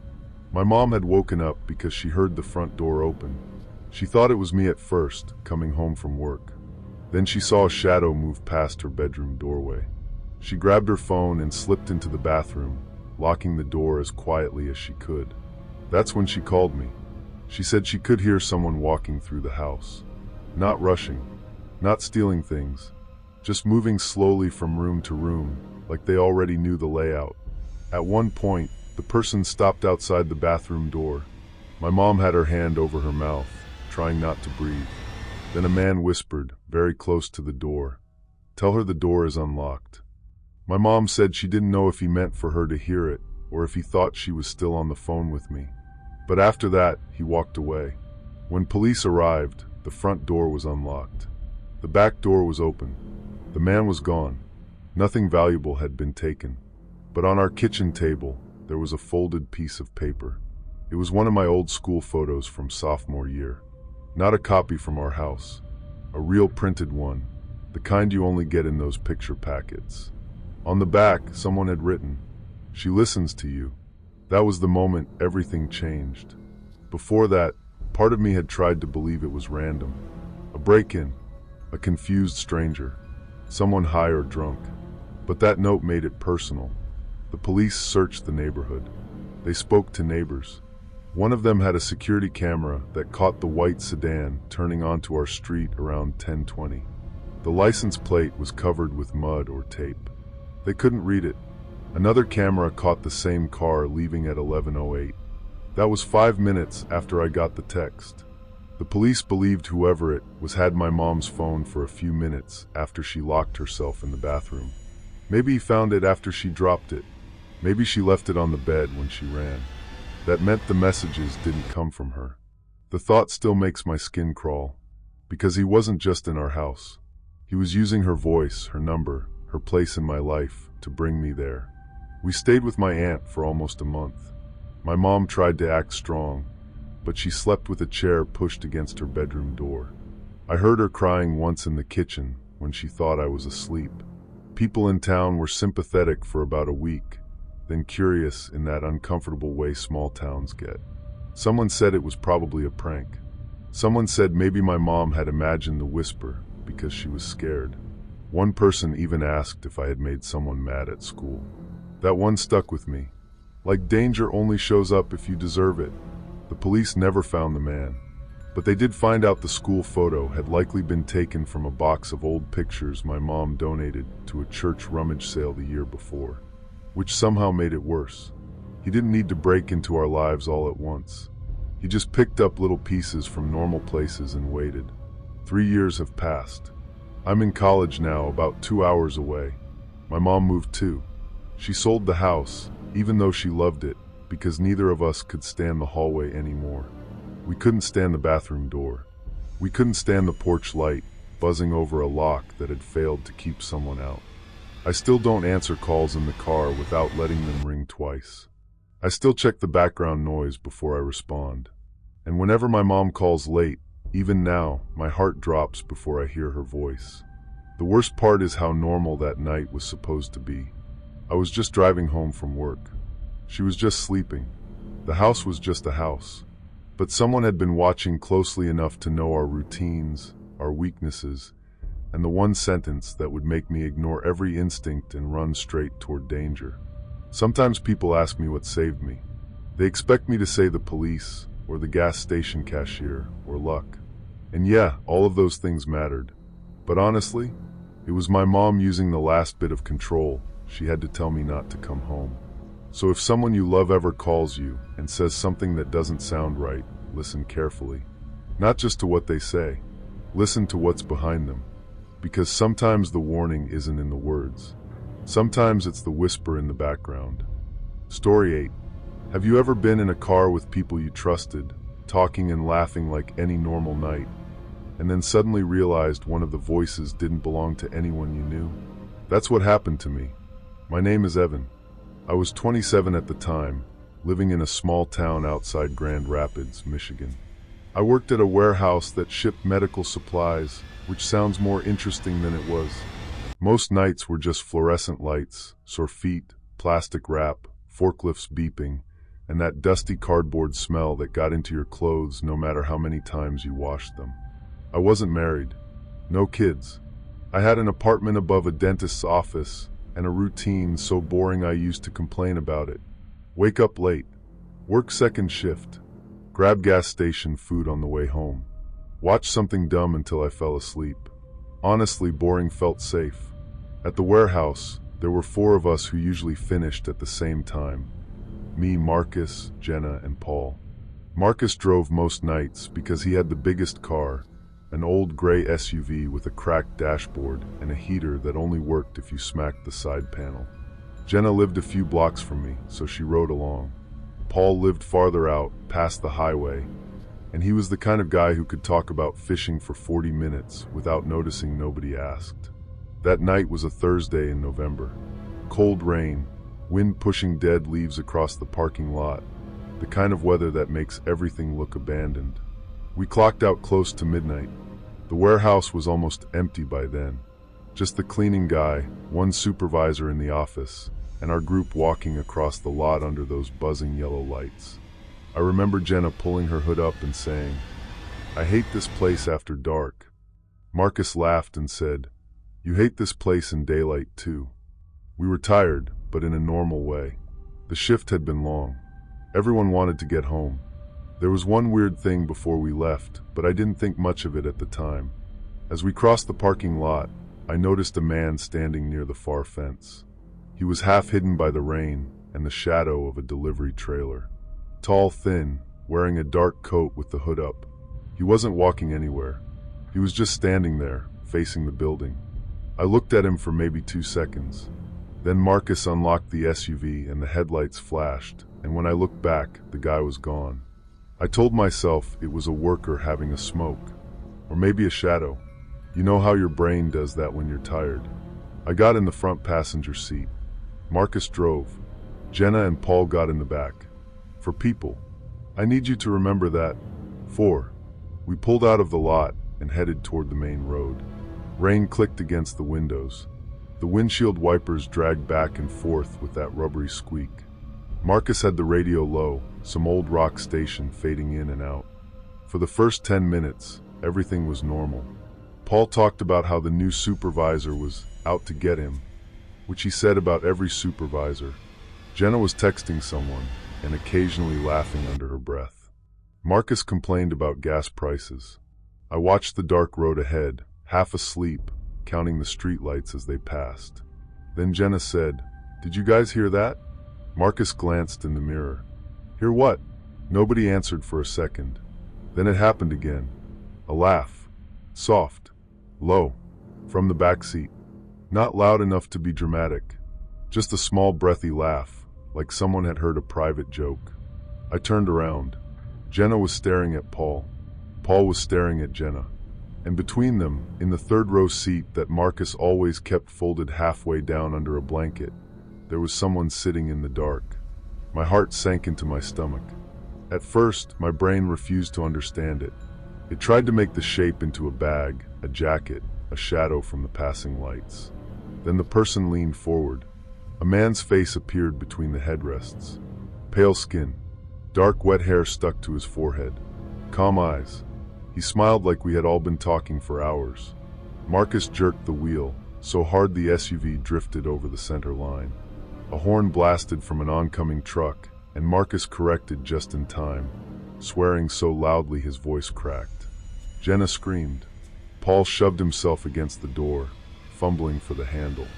The man in the back raised one hand and said, "Easy. You'll crash." That voice still sits somewhere in my head. It wasn't panicked. It wasn't angry. It was gentle.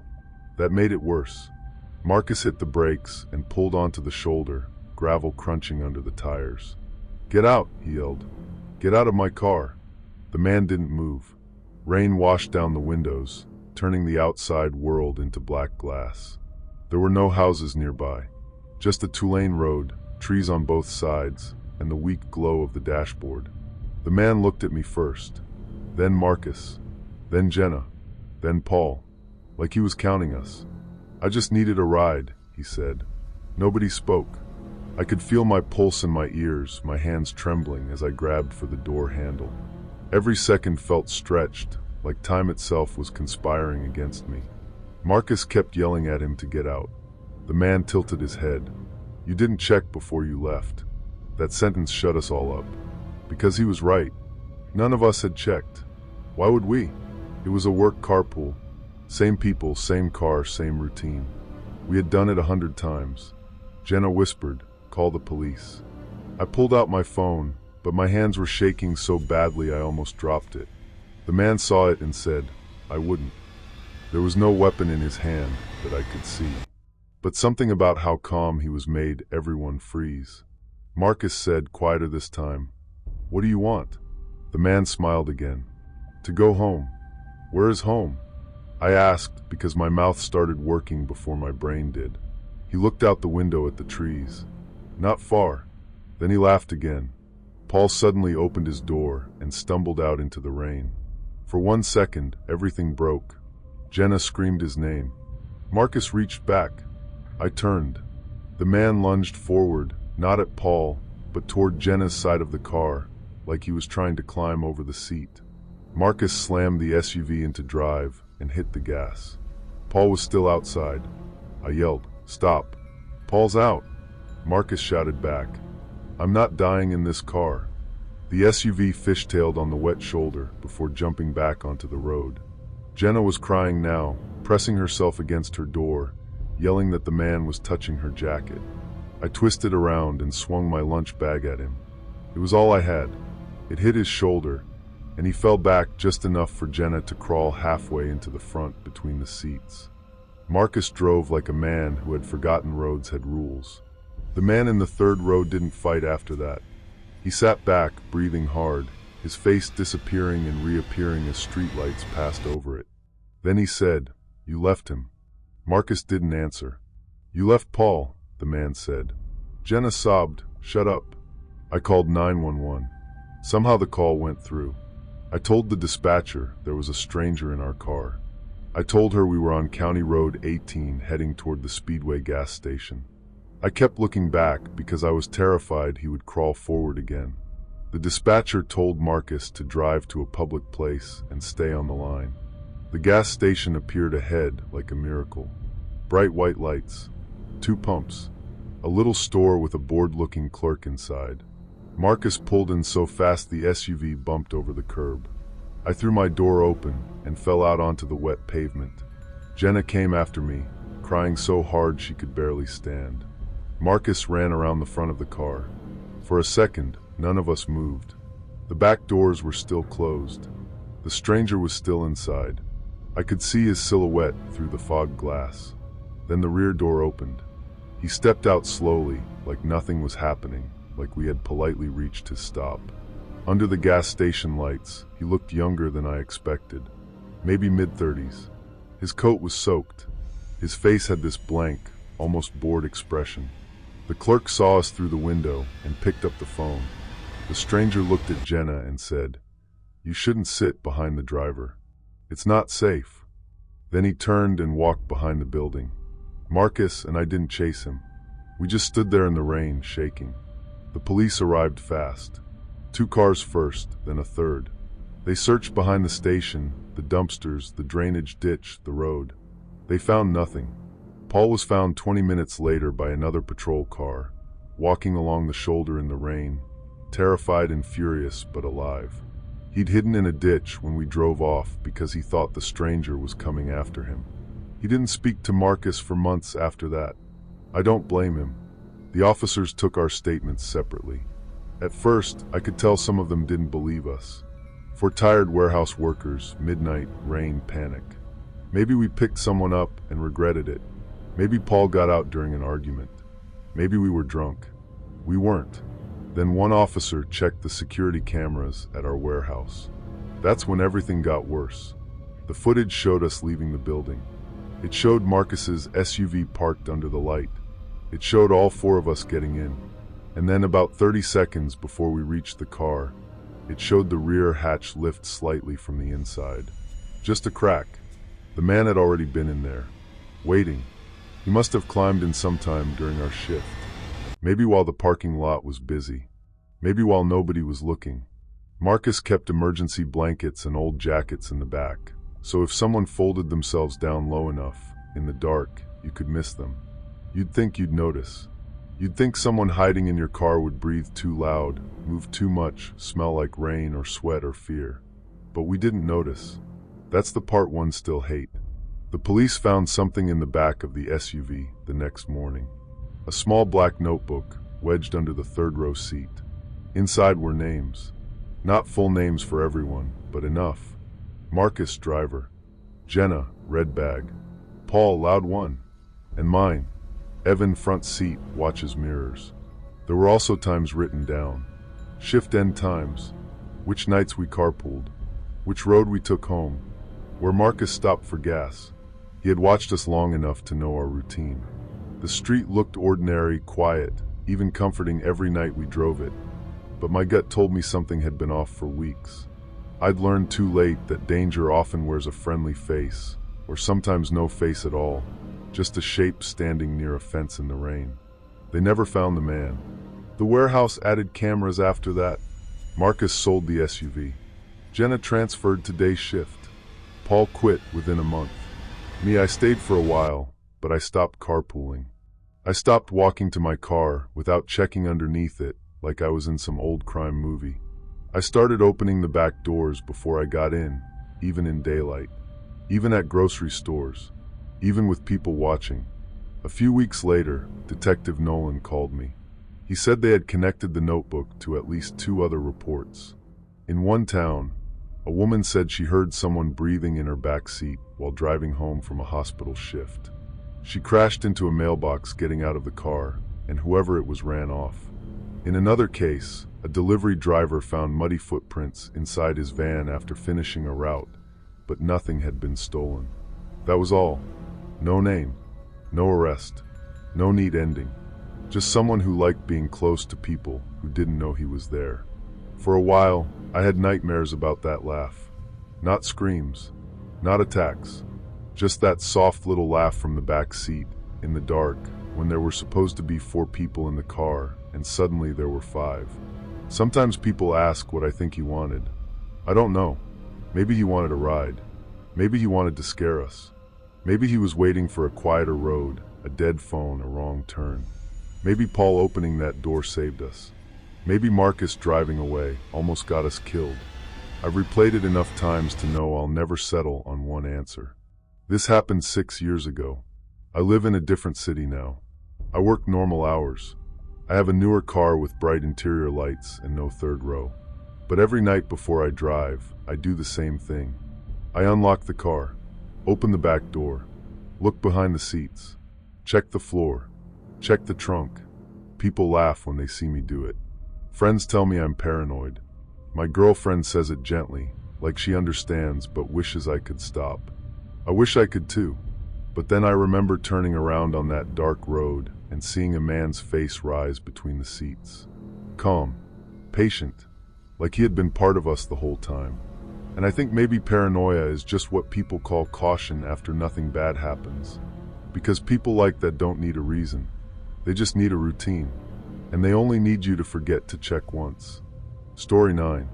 Have you ever seen your own name somewhere it absolutely shouldn't be?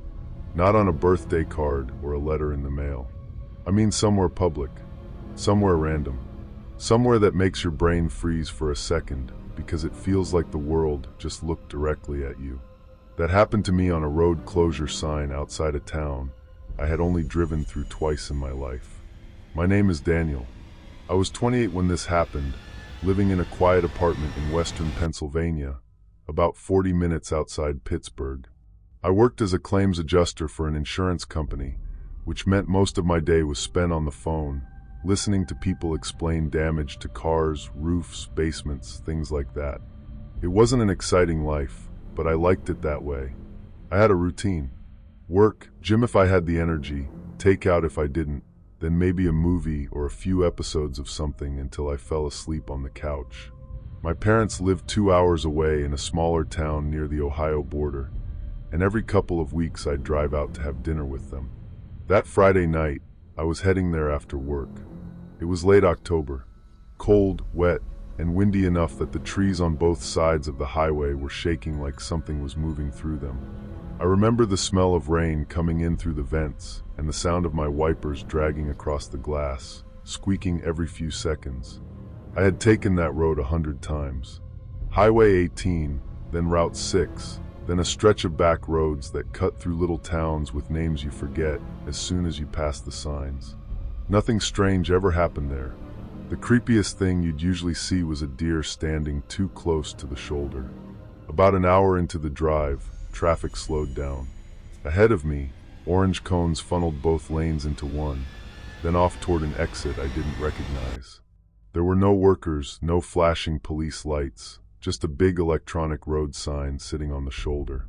At first it said, "Road closed ahead. Follow detour." Normal enough. Then, just as I got close, the message changed. "Daniel, turn left." I actually laughed. Not because it was funny, more because my brain didn't know what else to do. I slowed down and stared at it through the rain. The letters were bright orange and blocky, exactly like every construction sign you've ever seen. My name sat there for maybe 3 seconds, then it blinked back to "Follow detour." The car behind me honked. I jumped, muttered something under my breath, and turned left. For the first few minutes, I told myself it was a coincidence. Maybe I misread it. Maybe it said danger, and the rain distorted it. Maybe some road crew guy named Daniel had programmed it as a joke and forgot to clear it. That explanation almost worked. Almost. The detour took me down a two-lane road I'd never been on before. No streetlights. No houses close to the road. Just trees and black fields and the soft hiss of my tires on wet pavement. My GPS started spinning. Then it went gray and said, "Searching for route." I tapped the screen once, annoyed. "Come on." A mile later, another sign appeared. Not electronic this time. A cardboard sign, like something you'd see at a yard sale, nailed to a wooden post. Black marker. Big letters. "Daniel, keep going." My hands tightened around the steering wheel. I drove past it slowly, turning my head to keep looking until it disappeared behind me. That one couldn't be a glitch. That wasn't rain.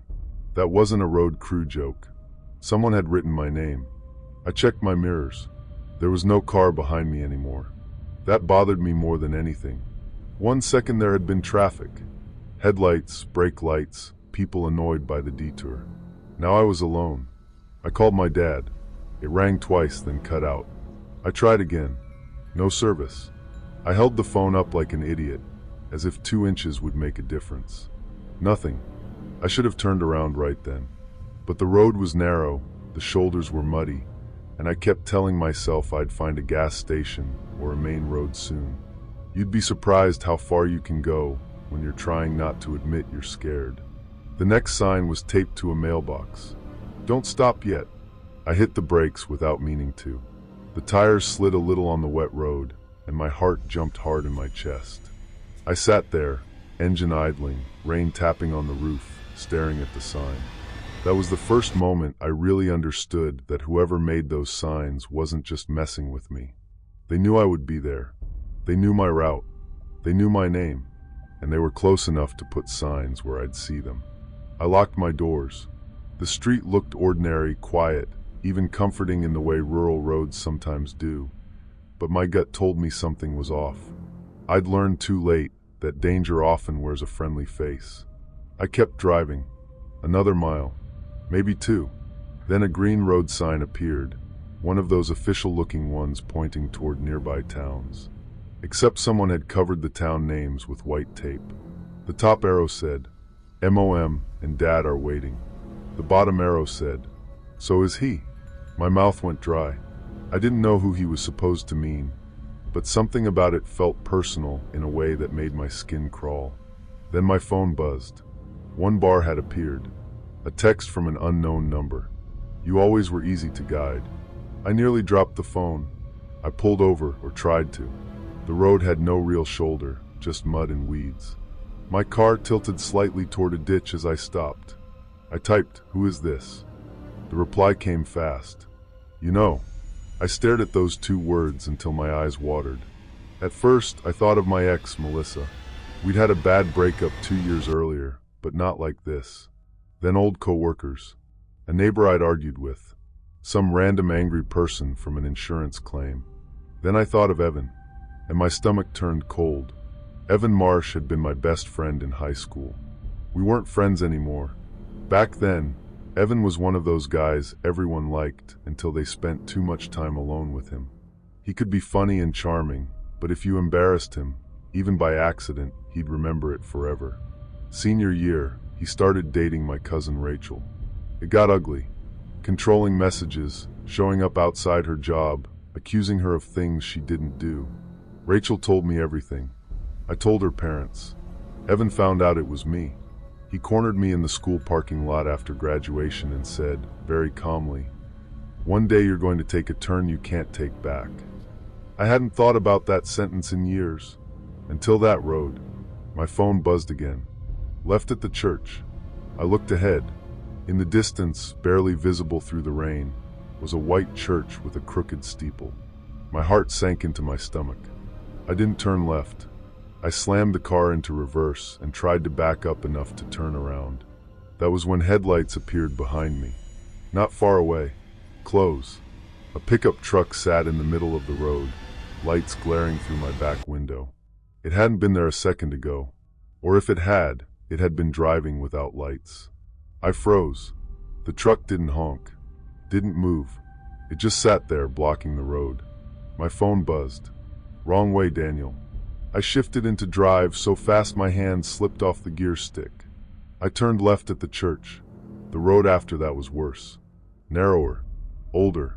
Branches scraped the sides of my car like fingernails. My headlights bounced over potholes full of brown water. The signs kept coming. One tied to a tree. Slow down. One painted on a piece of plywood. Good boy. One leaning against a fence. Remember Rachel? I felt sick when I saw that. That was when I knew. It was Evan. No doubt in my mind anymore. I called 911 the second my phone got one bar again. The call connected, but the dispatcher's voice kept breaking apart. Location? I don't know, I said. I'm on some detour road off Route 6. Someone is following me. There are signs with my name. Sir, I need you to. The call dropped. I screamed in frustration and threw the phone onto the passenger seat. A few minutes later, I came to a clearing. There was an old covered bridge ahead, the wooden kind you still see in some rural areas. My headlights lit up its dark entrance. Above it, someone had hung another sign. Final turn. I stopped. My entire body was shaking now. Behind me, headlights appeared again. The pickup. It stopped maybe 30 yards back, blocking the road. I couldn't reverse. I couldn't turn around. The ditch on either side was too deep. Ahead was the bridge. I sat there breathing hard, one hand over my mouth like that could keep me quiet, like whoever was in the truck couldn't already see me. Then my phone rang. Unknown number. I answered because fear makes you do stupid things. At first there was only static. Then a voice said, "You remember me now." It was older, lower, but it was Evan. I didn't say anything. He laughed softly. "All those years, Danny. You got to move on." Rachel got to move on. Everybody got to act like I was the problem. "You were," I said, and my voice cracked. The line went quiet. Then he said, "Drive through the bridge." "No, you don't really have a choice." Behind me, the pickup's headlights flashed once. I could feel my pulse in my ears, my hands trembling, as I fumbled for the keys even though they were already in the ignition. Every second felt stretched, like time itself was conspiring against me. Then I noticed something. The bridge wasn't just dark inside. There was something across the far exit. A chain. It was hard to see through the rain, but it was there, stretched low across the opening. If I drove in, I'd be trapped inside. My heart sank into my stomach as I realized I was completely alone. Someone was watching, and I had no clean way out. Evan said, "Go on." Instead, I turned the wheel hard right and hit the gas. My car lurched off the road into the muddy shoulder. The front bumper slammed into the ditch with a horrible crunch, and for one terrifying second I thought I'd gotten stuck. Then the tires caught. Mud sprayed everywhere. The car bounced hard enough that my head hit the roof. I kept my foot down, aiming not for the road, not for the bridge, but for the open field beside it. The pickup roared behind me. I screamed as my car tore through wet grass, bouncing over uneven ground. The headlights swung wildly in my mirrors. Evan followed, but his truck was heavier. It slid sideways near the ditch, corrected, then came at me again. I saw a farmhouse light ahead. One single porch light, glowing yellow through the rain. I drove straight toward it. My car hit a fence post and spun halfway around. The engine stalled. For a second, everything was quiet except rain. Then the truck stopped behind me. The driver's door opened. I didn't look. I grabbed my phone and ran. My shoes sank into mud. I fell once, hard, palms scraping against gravel, but I got up. The farmhouse looked close, then impossibly far, then close again. I could hear footsteps behind me. Heavy. Fast.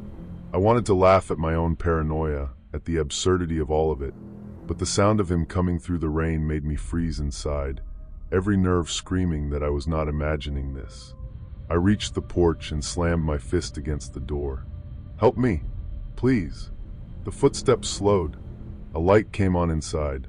An older man opened the door with a shotgun held low, not pointed at me, but close enough that I stopped moving.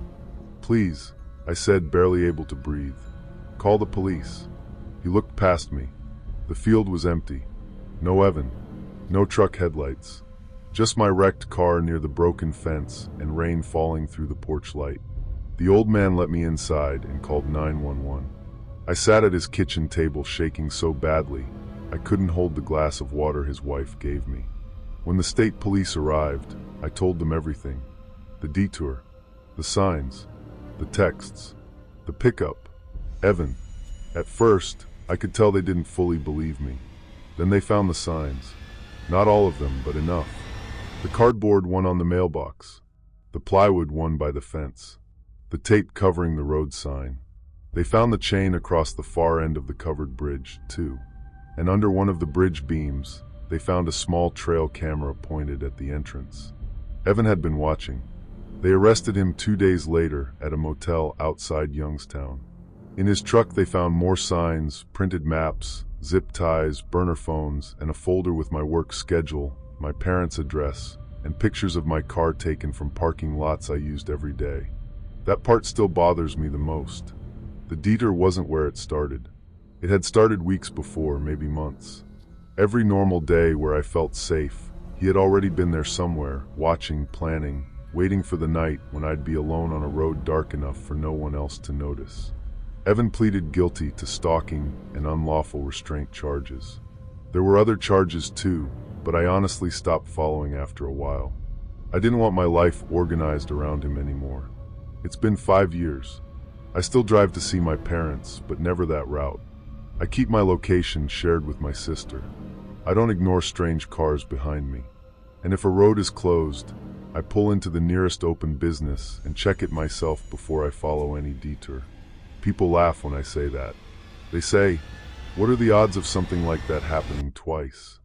I never know how to answer, because the scariest part wasn't the signs. It wasn't even seeing my name glowing in orange letters on the side of a wet highway. The scariest part was realizing how easy it was for someone who knew me to turn a normal road into a trap.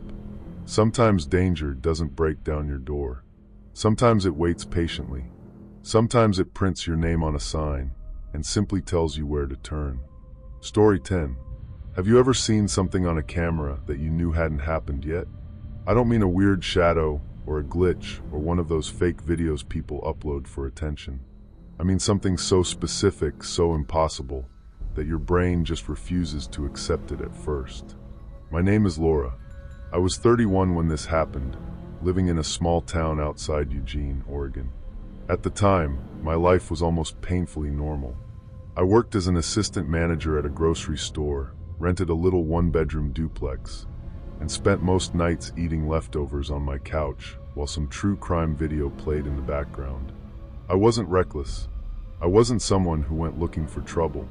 I took the same roads home, locked my doors, kept pepper spray in my purse, and called my younger sister whenever I had to walk through a dark parking lot. The dash cam was actually her idea. She bought it for me after my car got sideswiped in a parking lot and the person drove off. It was one of those small cameras that clipped behind the rearview mirror and recorded automatically whenever the engine was on. I barely noticed it after a while. It was just there, blinking its tiny red light, quietly saving boring footage of stop signs, rain, and my commute. Then one night in November, it recorded tomorrow. That sounds ridiculous. I know it does. But I still have the file saved on an old hard drive in a box under my bed. I don't watch it anymore. I watched it enough back then. It started on a Thursday night. I had closed the store, which meant I didn't leave until after 11. The weather had been miserable all day, that steady Oregon rain that doesn't pour so much as hang in the air. The parking lot was nearly empty when I walked out, except for my car, 2 employee cars, and a white pickup parked near the edge of the lot under a broken light. I remember noticing the pickup because I didn't recognize it. It looked older, maybe early 2000s, with mud on the tires and a tarp folded in the bed. I told myself it was nothing. That's what you always do at first, right? You explain things away because the normal answer is usually the right one.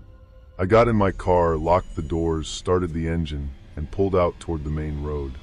About halfway home, I heard a tap on the passenger window. Not loud, just one soft knock. Tap. My whole body went cold. I jerked my head toward the passenger side, but there was nothing there except wet glass and the dark blur of trees beyond it. I was driving about 40 miles an hour on a two-lane road, with no sidewalks and no houses for long stretches. I stared forward again, gripping the wheel. Then it came again. Tap, tap. This time it sounded lower, like fingernails against glass. I almost swerved. I told myself maybe a branch hit the car. Maybe a rock bounced up. Maybe the rubber seal around the window was loose. Anything but what it sounded like. The street looked ordinary, quiet, even comforting in that small-town way, with mailboxes leaning by driveways and porch lights glowing through rain. But my gut told me something was off. I'd learned too late that danger often wears a friendly face, or no face at all. I made it home, parked in my driveway, and sat there for a minute with the engine running. Nothing happened. No tapping. No footsteps. No white pickup rolling slowly past. Just rain ticking against the roof. I rushed inside anyway, locked the door, and checked every window like a crazy person. Then I laughed at myself because I felt stupid. I even texted my sister, Megan. I wrote, "I think I'm officially paranoid. Thought someone tapped on my car window while I was driving." She replied, "That's creepy. Check your dash cam." I hadn't thought of that, so I went back outside with my hoodie pulled tight, grabbed the memory card, and brought it in. My hands were still a little shaky when I plugged it into my laptop. The footage began normally. The grocery store parking lot. My headlights sweeping over wet pavement. The white pickup sitting under the broken light. Then my car pulled onto the road. I watched the whole drive, leaning closer to the screen every time the tapping happened. But the dash cam only faced forward, so there was nothing to see on the passenger side. Still, I noticed something strange. At the exact moment I heard the first tap, the video flickered. Just for half a second. The timestamp in the corner glitched. It went from Thursday, 11:23 p.m., to Friday, 11:23 p.m., then back again. I paused it, rewound, watched it again. Thursday, Friday, Thursday. I stared at it until my eyes hurt. Then the video cut to black. When it came back, I wasn't looking at my drive home anymore. I was looking at the same road, the same rain, the same headlights moving over the same yellow lines. But the timestamp said Friday night, tomorrow night, and I wasn't alone in the car. There was a man sitting in the passenger seat. For a few seconds, I didn't understand what I was seeing. The dash cam mostly showed the road, but because of the angle, the reflection in the windshield showed a faint outline of the passenger side. A shoulder, a head, someone sitting perfectly still. My heart sank into my stomach as the room around me seemed to go quiet, and I realized I was watching myself drive down that same road with someone beside me. The man turned his head slowly toward me, not toward the camera, toward me in the driver's seat. Then the audio crackled, and I heard my own voice. I was crying. I couldn't make out every word, but I heard myself say, "Please, I won't tell anyone." The man didn't answer. The footage ended there. I sat frozen at my kitchen table with the laptop light on my face. My apartment felt too quiet. Every little sound made me flinch. The refrigerator clicking on, rain sliding down the window, a car passing outside. I called Megan. She answered half asleep, annoyed until she heard my voice. "What happened?" I told her. "Badly." I was rambling, crying, trying to explain a video that made no sense. She said, "Send it to me." So I did. While I waited, I paced my kitchen. I checked the deadbolt twice, then a third time. Megan called back 10 minutes later. At first, she didn't say anything. Then she whispered, "Laura, don't drive tomorrow night." That made it worse somehow. Her believing me made it real. I called in sick the next day. I told my boss I had food poisoning, which was the first excuse I could think of. Then I spent the whole day trying to convince myself there had to be an explanation. Maybe the dashcam timestamp was wrong. Maybe it had mixed files. Maybe the passenger reflection was just a bag or a shadow. But I knew what I'd heard. "Please, I won't tell anyone." That was my voice. Around noon, Megan came over. We watched the video together again in silence. She kept pausing on the reflection, zooming in, adjusting brightness like that would somehow make the truth easier to handle. It didn't. The man's face was mostly hidden by shadow, but there was enough to see he was wearing a dark baseball cap. His chin was tilted down.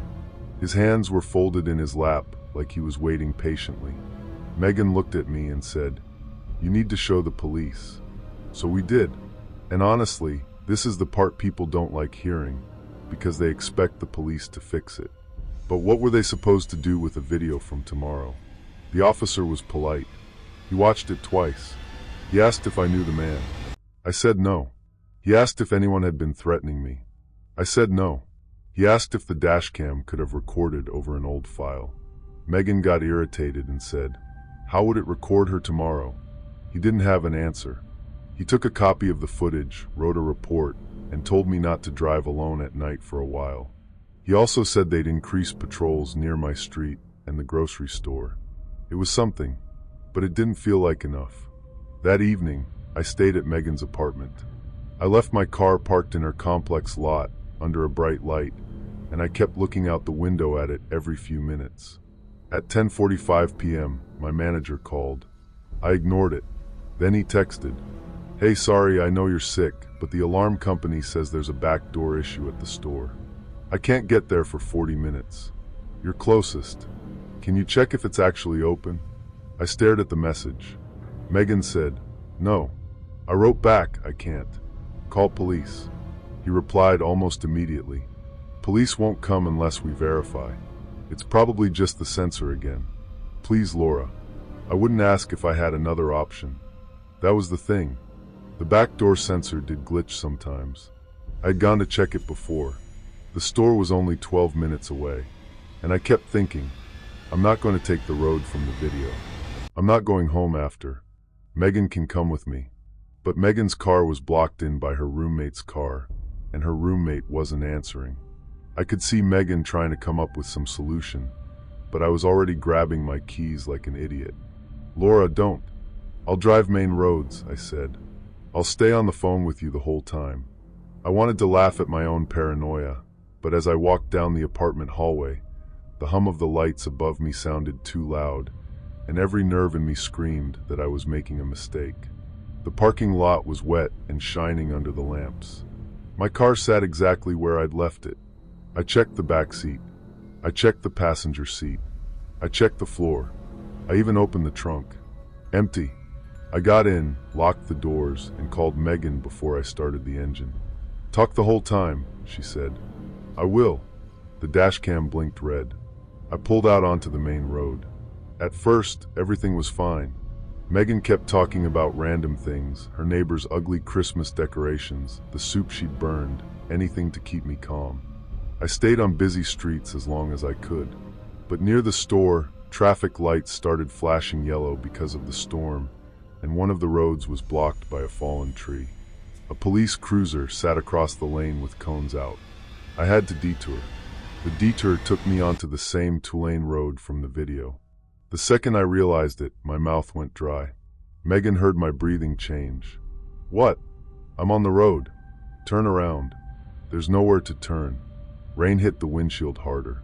My wipers dragged back and forth, smearing the light from my headlights into long silver lines. Then I heard it. Tap. Not on the passenger window this time. On the back window. I stopped breathing. "Laura?" Megan said through the speaker. "What was that?" Tap. Tap. I looked in the rearview mirror. For 1 second, I saw nothing but darkness. Then a pale hand slid down the inside of the rear window. I screamed and slammed the brakes. The car skidded slightly on the wet road. My phone flew off the seat. Megan's voice became tiny and frantic from somewhere near the floor. The hand disappeared. I threw the car into park and grabbed the door handle, but before I could open it, the passenger door unlocked. Click. My heart sank into my stomach as the door clicked open beside me, and I realized I was completely alone on that road, except I wasn't. Someone had been in my car the whole time, and I had no way out. The passenger door swung wide. A man slid into the seat. Dark cap. Wet jacket. Calm, empty eyes that didn't blink. Exactly like the video. He held my phone in one hand. Megan was still screaming through it. He looked at the screen, ended the call, and placed the phone gently in the cup holder. Then he said, "Drive." His voice was quiet, almost polite. I couldn't move. He turned his head toward me. "Drive, Laura." Hearing my name from his mouth broke something in me. I put the car in drive. I don't know why. Fear makes you stupid. It makes you obedient. It makes the world narrow down to the person who might hurt you and the next thing they tell you to do. I drove. My hands shook so badly the wheel jerked in little movements. I could feel my pulse in my ears, my hands trembling, as I tried to keep the car steady. Every second felt stretched, like time itself was conspiring against me. "Please," I whispered. "I won't tell anyone." The words came out before I realized what they were. The words from the video. The man smiled a little. Not happily, more like I had finally read my line correctly. That terrified me more than anything. We passed the old farm road. We passed the dark sign for Miller Creek. I knew if I kept driving, the houses would thin out completely. And then ahead of us, I saw flashing red and blue lights. A police cruiser. For one wild second, I thought they were there for me. The man leaned forward, staring. "Keep driving," he said. But the cruiser was stopped diagonally across the road, blocking both lanes. An officer stood beside it in a raincoat, waving a flashlight. My captor's calm finally cracked. "Turn around," he snapped. I didn't. I pressed the gas. He lunged for the wheel. The car swerved hard. Tires screamed on wet pavement. I hit the horn with my palm and held it down. Everything happened at once. The officer shouted. The car slid toward the ditch. The man grabbed my sleeve. I yanked away and slammed the brakes. We jolted to a stop sideways in the road. I threw myself against the driver's door, but my seatbelt caught me. I fumbled for it, sobbing, fingers slipping, while the man cursed and reached for me again. Then my door was pulled open from outside. The officer grabbed my arm and dragged me out so fast I fell to my knees on the wet pavement. Behind me, the passenger door opened. The man ran. He didn't get far. Another cruiser came out of nowhere from behind the first, and two officers tackled him near the ditch. I remember the sound more than the sight. Boots splashing in mud. Someone yelling for him to stop resisting. My own breathing, broken and ugly. Megan had called 911 the second the phone disconnected. She had told them everything. The video, the road, the store alarm, the fact that I was on that exact route. One of the officers had already been nearby because of my report from earlier. That's the only reason they were there. Later, they found out the store alarm message wasn't from my manager. Someone had spoofed his number. The backdoor sensor was fine. The man's name was Aaron Pike. I won't say much about him because I hate giving him space in my story. He had worked as a delivery driver for a company that serviced our store. I didn't know him, but security footage showed he had been watching me for weeks. Standing too long near my register. Parking where he could see my car. Following me after closing at least twice. The police found a spare key fob scanner in his backpack, along with duct tape, zip ties, and a printed photo of my work schedule. They never explained the dashcam footage. Nobody could. The official report called it a corrupted file with coincidental audio. The officer who saved me didn't say that to my face, though. He just handed the memory card back in a little plastic bag and told me very quietly, "Whatever made you report this, I'm glad you did. It's been 3 years. I moved. I changed jobs. I don't drive at night unless I absolutely have to. I check my car like a ritual now. Back seat, floor, trunk, under the car if I feel strange enough." People think that sounds paranoid. Maybe it is. But paranoia kept me alive. Sometimes I still hear tapping when rain hits the window a certain way. I'll be lying in bed, half asleep, and there it is. Tap, tap. And for a second, I'm back on that road, hands locked on the wheel, watching headlights stretch across wet pavement while a man beside me waits for me to say the words he already heard me say. The dashcam broke a month after everything happened. It wouldn't turn on, wouldn't connect, wouldn't even show as a device when plugged into my laptop. I threw it away, but I kept the memory card. I don't know why. Proof, maybe. Or punishment. The last time I watched the file, I noticed something I had missed before. Near the end, right before the footage cut out, the reflection in the windshield showed the man turning toward me. But for one frame, just one, his eyes weren't looking at the Laura in the driver's seat. They were looking straight into the dash cam, straight at whoever would be watching later. Sometimes the scariest part isn't what happened. It's realizing that something tried to warn you, and something else knew you'd be watching.